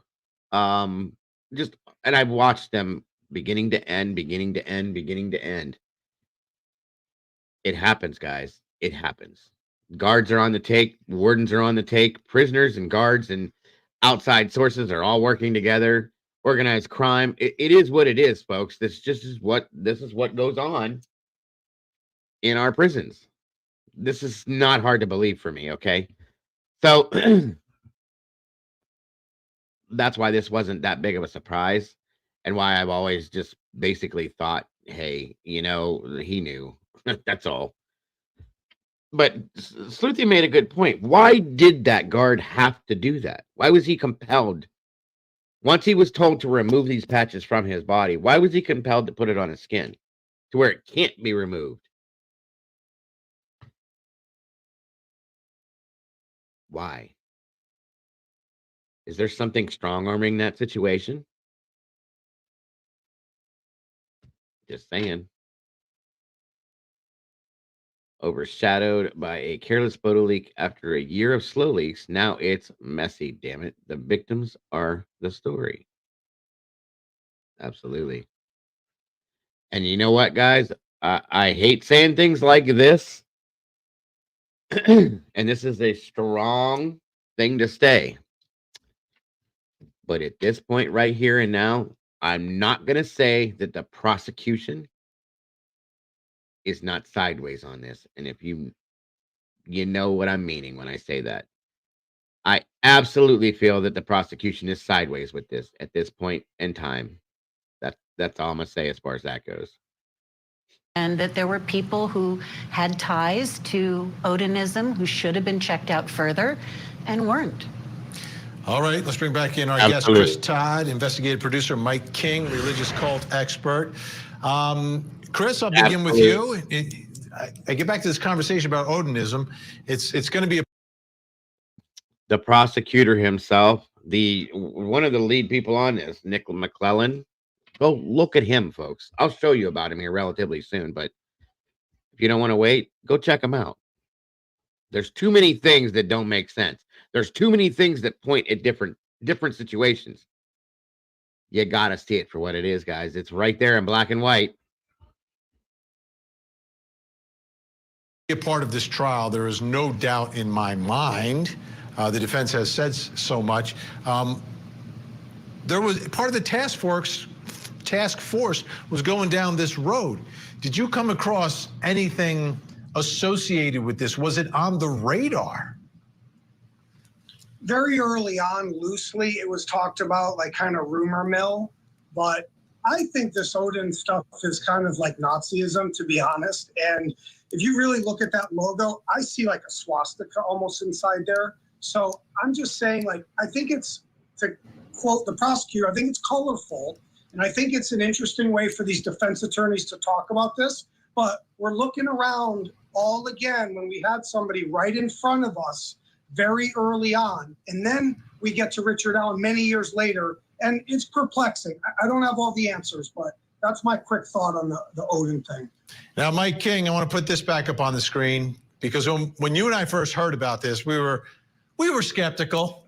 And then the state had to respond to the allegation made by the defense, and they said that Sergeant Redacted and Sergeant Redacted have worn patches that refer to Odinism. These are the people watching Richard Allen. Those patches reflect the sergeant's religious beliefs and are not associated with any kind of cult. Sergeant Redacted did not remove the patches from his vest until ordered to do so by command. And then apparently got the tattoo. All right, so Mike King, where do you see the line between religion and cult? Because I think that's significant here, because if someone's practicing their religion, they're practicing their religion.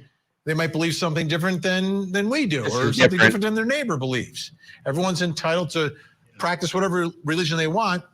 But if you're getting into the world of cult, that raises a red flag, and to me raises a greater possibility of something bizarre like a ritualistic sacrifice. But first, you got to cross the line into it being a cult. So how do you see that issue?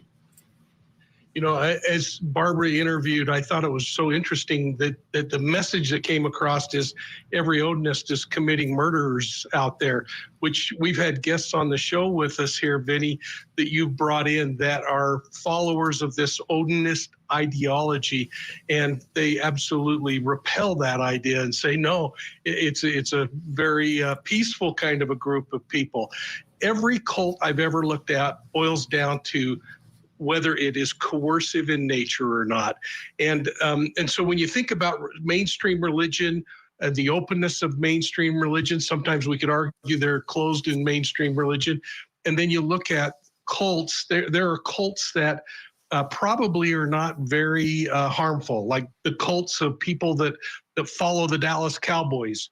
But then when you get into the ideology that's coercive, and there's coercive mind control, and there is all kinds of conspiracy attached to it, that's the kind of cult that we really worry about and that we think about when we look at cases like this. So what we have to do is we have to separate the two first and foremost and figure out if it's coercive. In my experience, after looking at hundreds and hundreds of ritual crime allegations, was that there are predators who will use religion to be a power guise, to control a victim, to get them to believe that if they don't remain quiet, something will happen mysteriously, mystically, or religiously. And it's a way to control their victim and continue to be a predator. But I go back to this idea that if this happened, and if it was a group of Odinists, that is one magnificent conspiracy to put all of this together. It is one magnificent conspiracy to get all these people that had to have been involved, that were out burning things in the woods and putting sticks on people, to get them all to remain quiet. And I guess that's the problem I have, Vinny, from an investigative standpoint. Let me follow up really quickly on this. For it to be a cult, does there have to be like a leader or like leaders that are coercing the masses to do these things? In most cults, you're going to see one person that all people look to, or maybe one or two that all look to, and they are the final rule. They are the one that makes the decision. And we saw this in cases that I investigated, where you have the leader who comes up with these spiritually wacky ideas, but then you have the followers who want to be the arm of the leader and go out and act it out. But in those kinds of circumstances, Vinny, there are too many tongues that know about what happened, and I just don't believe it remains. That's a great point, Noel. You guys ever seen a teacher wear this? I was a firefighter and an EMS worker. I never wore stuff like that. You see doctors or nurses wearing these?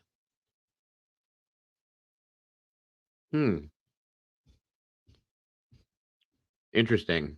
Yeah, do you see a mailman wearing these? No.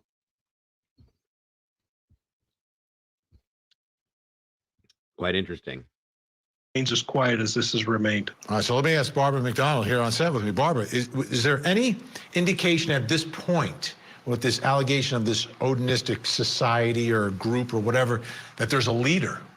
Not that I've heard of. I mean, there were some names that were listed in one of the filings from Bradley Rosie and Andrew Baldwin, but not like a hierarchy. Like, okay, this is the man or woman that is sort of leading our group and is saying, hey, it's time for a sacrifice or something like that.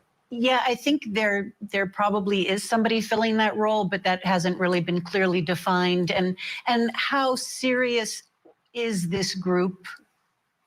If this is, in fact, a group, are they people sort of playing this on weekends, or is this something they're taking very seriously? Chris, Todd, let me ask you, in your investigations out there, did you come across any groups per se, whether it was like, a bunch of guys that got together, or the people that you think could have been involved that had friends or were, interacting with others or were close to other people, anything like that? Well, with respect to this case in particular, or in general? In general, in that area when you were out there. I mean, there's been talk. I know a couple things about Richard Allen that I'm not going to say today. I'm getting a lot of information about him, about another connection to a hunter out there. And people do think that there were multiple people involved in either placing these girls there.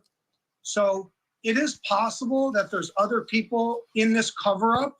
So I'm not ruling out this larger conspiracy, but I just don't have all the facts to really hone in on that right now. Appreciate that. All right, everyone stay where you are. When we come back, we're going to talk about the issue that William Libredo is probably most concerned about at this point in preparing, or when he was the attorney, in preparing for a murder trial, which is the treatment of Richard Allen while there's Westerville. But the pretrial detention of Richard Allen has been very different. Allen was first put into the Westerville correctional facility. Take a look. And there's Westerville. He was put there first following his request at the request of the Carroll County Sheriff. So the sheriff of the county jail where accused people normally are, the sheriff says, no, you got to move him to the state prison. That's bizarre. The defense filed multiple motions to have Richard Allen transferred, but they were all denied. The Department of Corrections then made the decision to move Richard Allen from Westerville to Wabash Valley Correctional in December, which is 200 miles south of Westerville Correctional. So it's far away from where everything's happening in this case.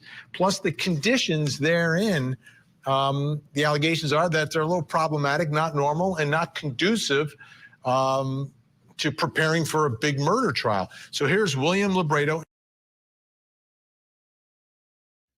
That was my question, Heather, and not that I have seen anywhere. Sorry, but I haven't. In his Court TV exclusive interview with our producer, Barbara McDonald, talking about Richard Allen's treatment behind bars. We had visited him on several occasions, but driving 4 hours each way was difficult. And then at Wabash, they're not set up for visitation, so we were literally in a makeshift kitchen, and he was in a cell. We had to stay in 6 feet back, and he's talking through the slot where they put the tray of food through, and that's not a very conducive way to have meaningful conversations with your client. I couldn't hand him documents. I couldn't have him sign documents. And, I'm sure it was very difficult for him to see the videos we were showing him through that slot. So, I'm not criticizing the Department of Corrections. I mean, for whatever reason, he was moved there. They're not set up for visitation, but you can't have a... It sounds to me, guys, and I said this before, he was purposely moved there to make it more difficult on him and his legal team. They moved him further away. Who wants to drive 8 hours for work? Okay. In turn, now they can't fully communicate with him, which should be illegal. They are breaking the Constitution by doing this, okay? They're breaking they're taking away all of his rights, folks. Every one of them. They're treating this man like Hannibal Lecter, okay? You've seen them dragging him through court like I said, Jacob Marley. It's insane. I've never seen anything like this in my life. And they're treating him like if you don't stay back from him, he's going to eat your face or something. I mean, what?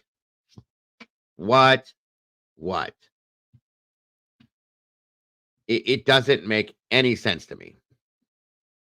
And yes, every prison should be set up and is set up for visitations because of attorneys. They have that right. How is this possible? How is this happening?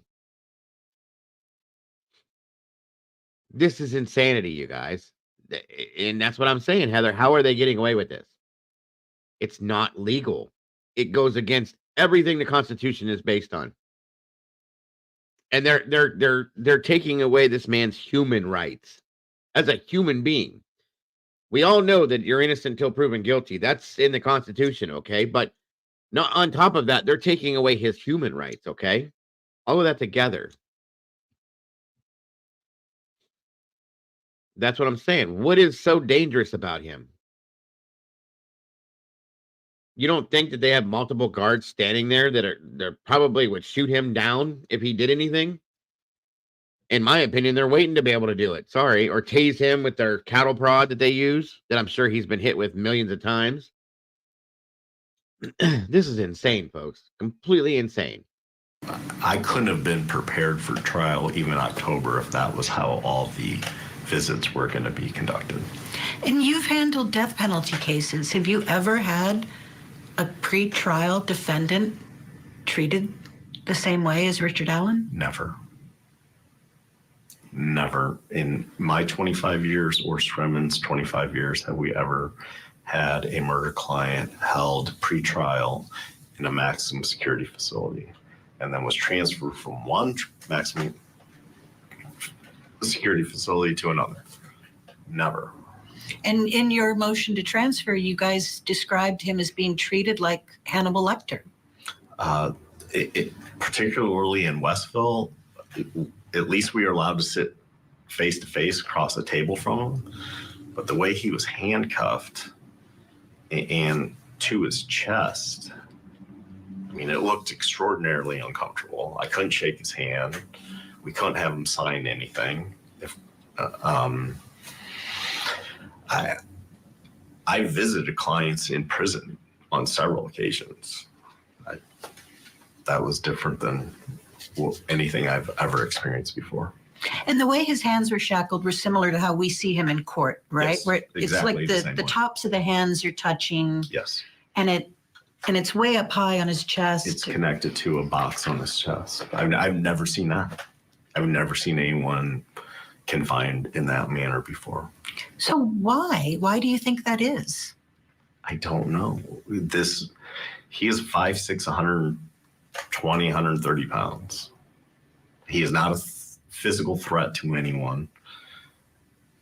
From all accounts, he's been a model citizen because he's locked down 23 hours a day. We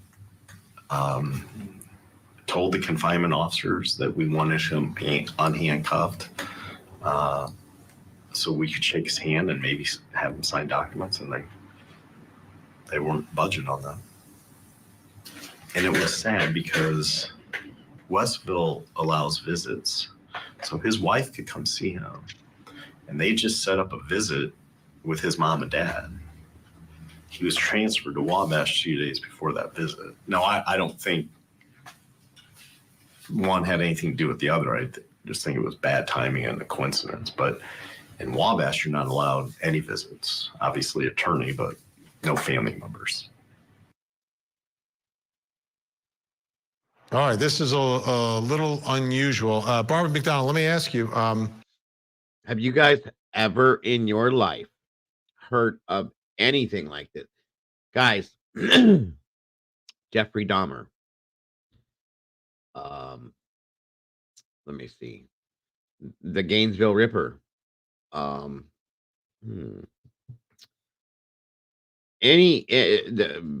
BET. Okay. Any of these prisoners, these criminals, these serial killers per se, were not treated like this man has been, even after they were convicted. What is going on? And guys, they're handcuffing his hands together like this to his chest and chaining them to his ankles and his waist. What the hell do they think this guy's going to do? This is pure, unadulterated insanity, folks. Absolute. And I'm telling you, I don't know about now, or it maybe because it's been called out so many times. I don't think that Richard Allen was meant to make it to trial. That's my opinion. You don't have to agree with me, but I really don't think that that man is or was meant to make it to trial. But the whole world saw this and started calling it out, I think, and it made it a problem. Okay. The man stopped eating. The drugs that he's been on, I don't believe he was supposed to make it to his trial. And I'm still watching. I'm still watching and waiting. Okay. In essence, Brian, you're almost right, bud. In essence, I can almost say that we could say that in some senses, YouTube may have possibly saved his life, or social media for that matter, because it was made such a big deal and it was called out that it was being watched at that point. It was being looked at daily at that point. If something happens, they're gonna know how and why, because we made a big deal about it. Okay. Damn. The plan was spoiled. I mean, it sounds insane, guys. It sounds like a rabbit hole. Not to this guy. The way this breaks down, right? So the defense is alleging that Odinus committed this murder. It was part of the investigation by part of that team that was investigating this, a faction of the team. And then he's moved from the normal county facility to a state prison facility, extremely unusual. And there are Odinus guards there. There are. And not only Odinus guards there, but guards who are told stop wearing the patches, and then at least one of them comes to work with the tattoo on his face. On his face. Mike King, this is very to me, you guys, that's a bold statement right there. So they're told you can't wear your patches anymore on your uniform. You need to remove them right now, right here. Done. Okay. So he goes home, gets a tattoo on his face, and basically comes back. And to me, that says that's what I think of what you feel about my Odinism and my patches. That was an FU to the whole thing, in my opinion, guys. 100%. 100%. Thank you, Heather. I'm right there with you on that one. It's insane. Why is that allowed?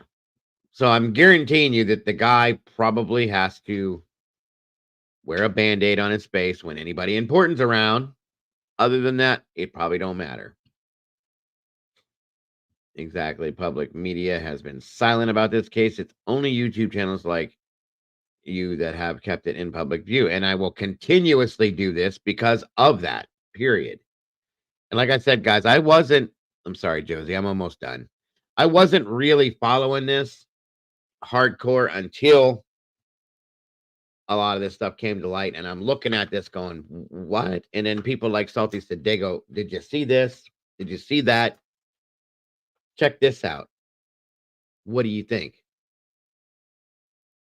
We cannot just sit here and allow this to be what it is without saying something, you guys, because if we do, what's next? Okay? It's scary. Very, very scary. Unusual. I mean, this is what are your thoughts about transferring from a county facility to a state prison, number one, and then the way he's handcuffed and all the concerns, I guess, that the correctional facilities have for this pretrial detainee? I guess two things, Vinny, based on my experience. And the first is that I've seen inmates be moved from a. Now look at how many guards they have with this man. The way he's shackled and coated and all the deputies and special officers around him for this little 120-pound man that they treat. I'm surprised they don't have a face mask on him, okay? Because that's how they're treating him, or have him on a dolly wheeling him through the courtroom. I know that sounds ridiculous, but am I that far off, honestly? I counted them one time, guys. I counted them in a live stream. They were bringing him into the courtroom, right? I counted the guards that were walking with him. There were 12 officers that were walking with this man. 12. Why do you need 12 men, 12 big men in full getup, guns and all, to walk this man into a courtroom? What do they think he's going to do? This is a joke. And then, in turn, I'm glad you brought that up because I was getting ready to say something salty. In turn, we watched the man accused of unaliving 4 people brutally as well. Walked in laughing, joking, walking into a courtroom in a very nice looking, expensive suit, saying hi to everybody, smiling, joking with his attorneys. And we have Jacob Marley here being drugged through the courtroom by 12 police officers, folks. 12. I counted them that day. 12. What? Are you kidding me? This is a joke. An absolute joke. I want to know what these officers, how they feel, how stupid they feel doing this. I'd love to talk to them. How dumb do you feel walking this man into court like this? You got to tell me how stupid you feel. Seriously. It's not their job, or it's not their fault. This is what they're told to do. But do you feel stupid doing this? Knowing that Tom and John up there could have done it just fine by themselves without you? No, but they needed Tom and John and Vince and Sam and Steve and Larry and Don and Bob, all of them, to walk this one little man into the courtroom. Seriously?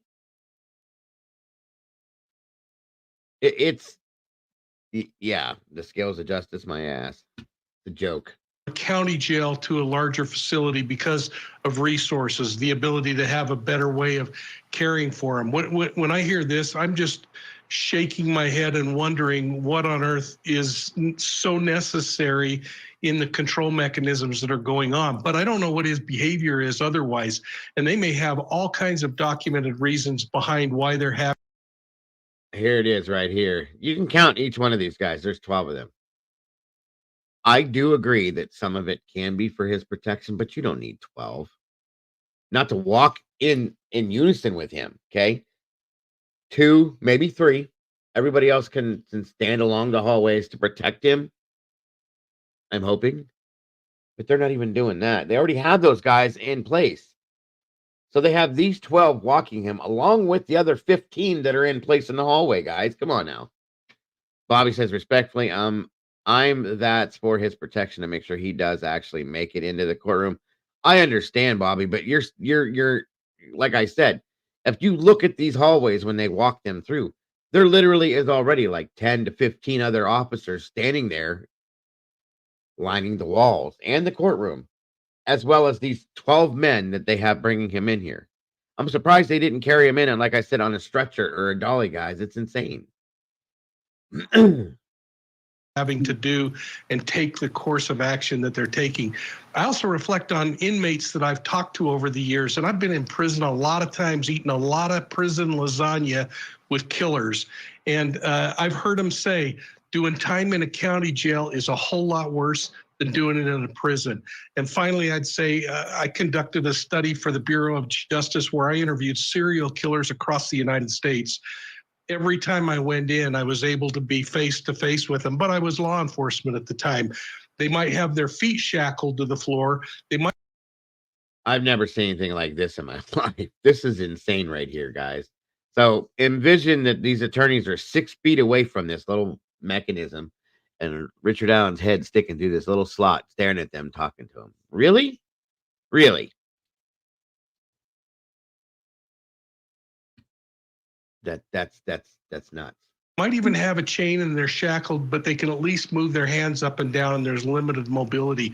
What we're seeing here on the images, Vinny, is just odd to me that they even allowed that to happen. And I have to agree with the attorneys. How on earth could you do your job?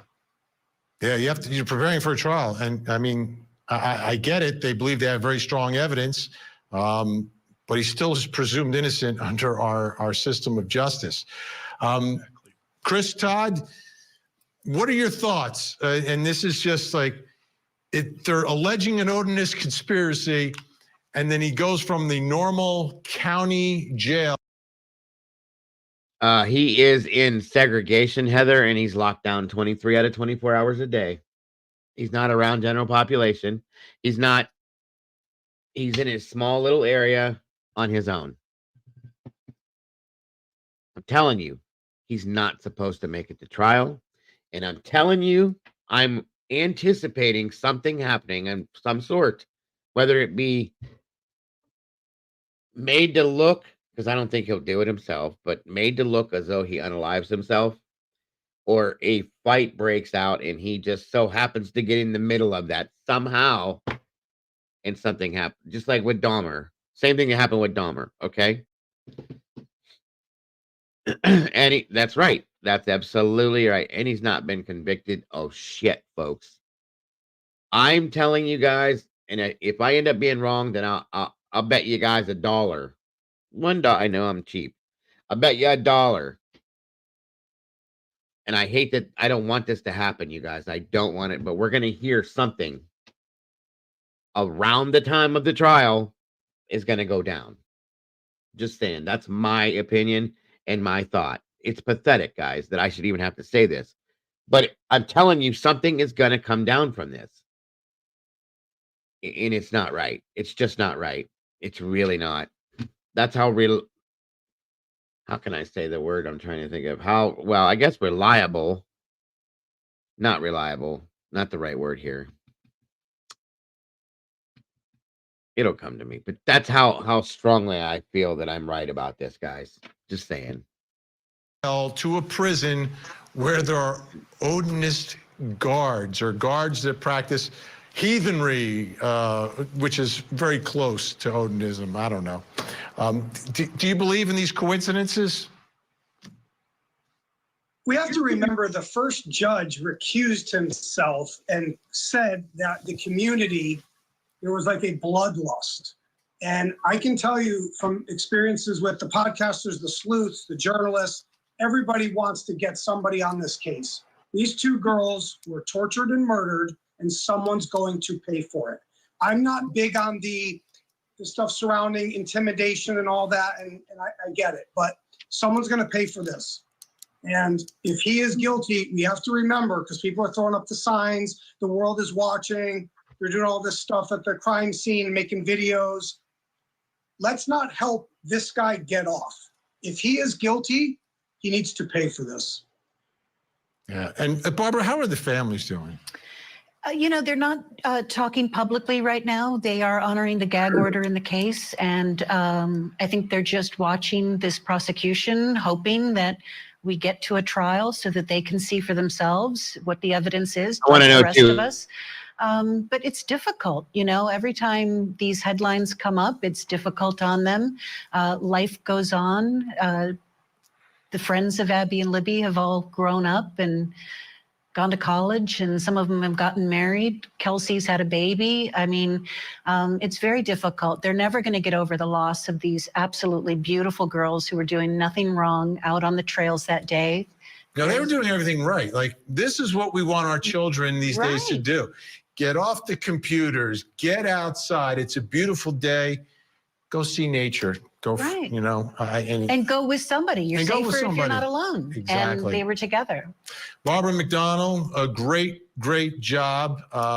We look forward to more of your reports on all this. And thank you to Chris Todd and Mike King as well for your insight. We really do appreciate it.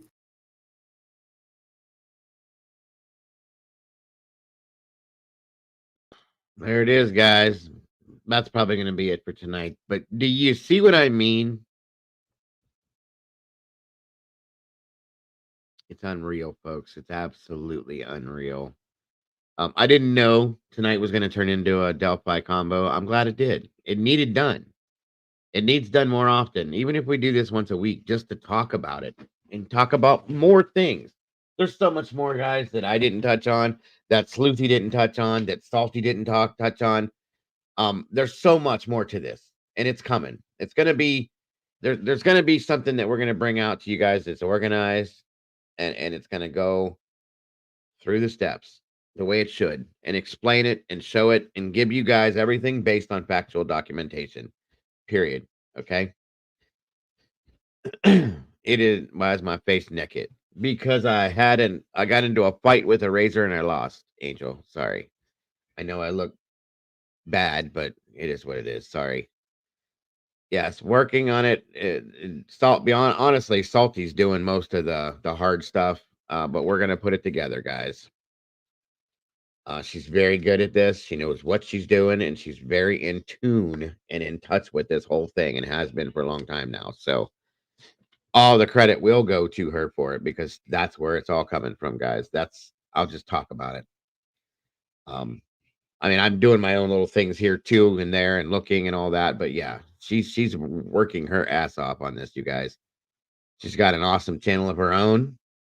Again, if we could drop that link in here, please, one more time.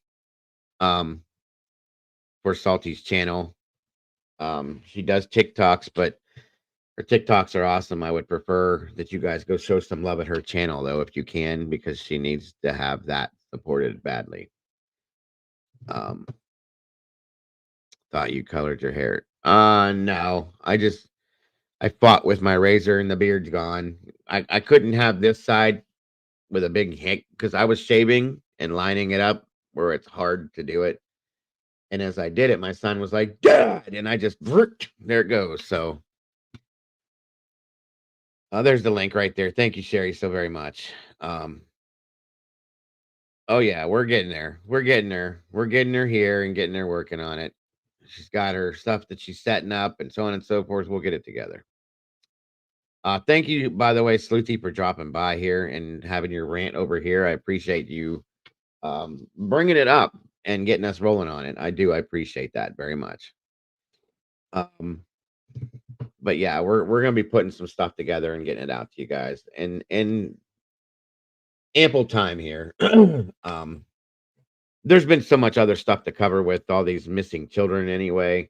I will be bringing something forth here soon. I'm giving everybody a heads up that doesn't want to hear it because there's new documents that have come out and will be coming out in Idaho. I'm gonna throw those out real quick and give you guys the deets on those and move along because it's a worn out subject, folks. Overly done subject, guys. Idaho is, and until we get to a trial, I say this again and again and again and again. We're not going to get no more than what we get, period. That's it. The documents, it's nice to know what's going on with the documents, but that's really all there is, you guys. So that's why I haven't talked about Idaho in quite a while. So there's nothing there. There's just nothing to talk about. And why should I waste my time on something that's nothing when I could be doing something very important with these missing children and like Maddie's case and all these other things that we've been looking at? There's so much more coming. And that's it too. That's all we need is document details, period. 100%. And when I give it, I'll give it all at one time. Here it is. Moving on to something different because this just, guys, we've spent so much time on this case and have pulled nothing out of it. Think about that. We have spent well over a year and a half on Idaho.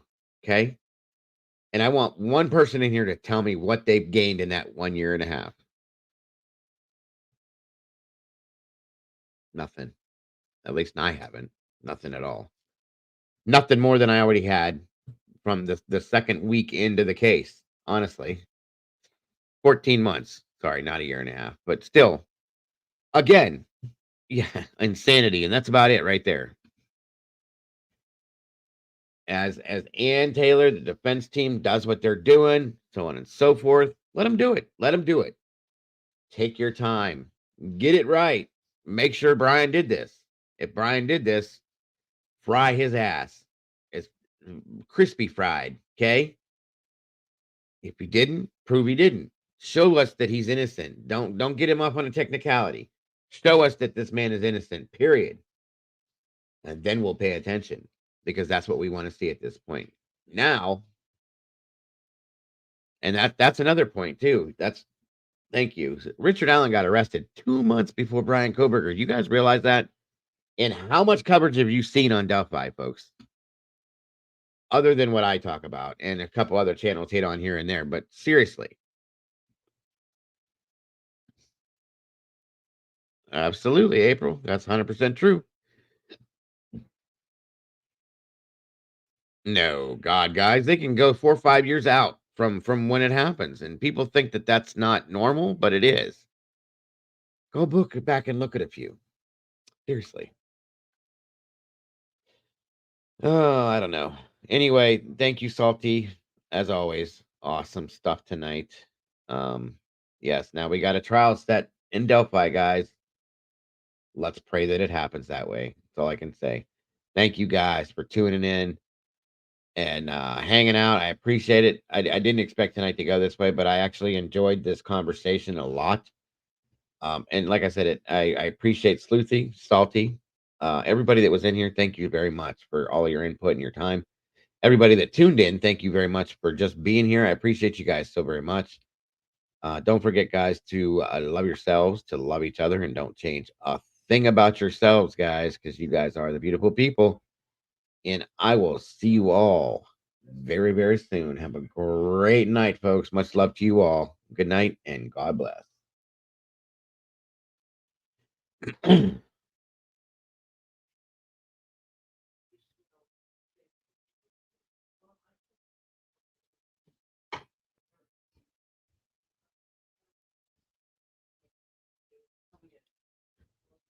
This shit.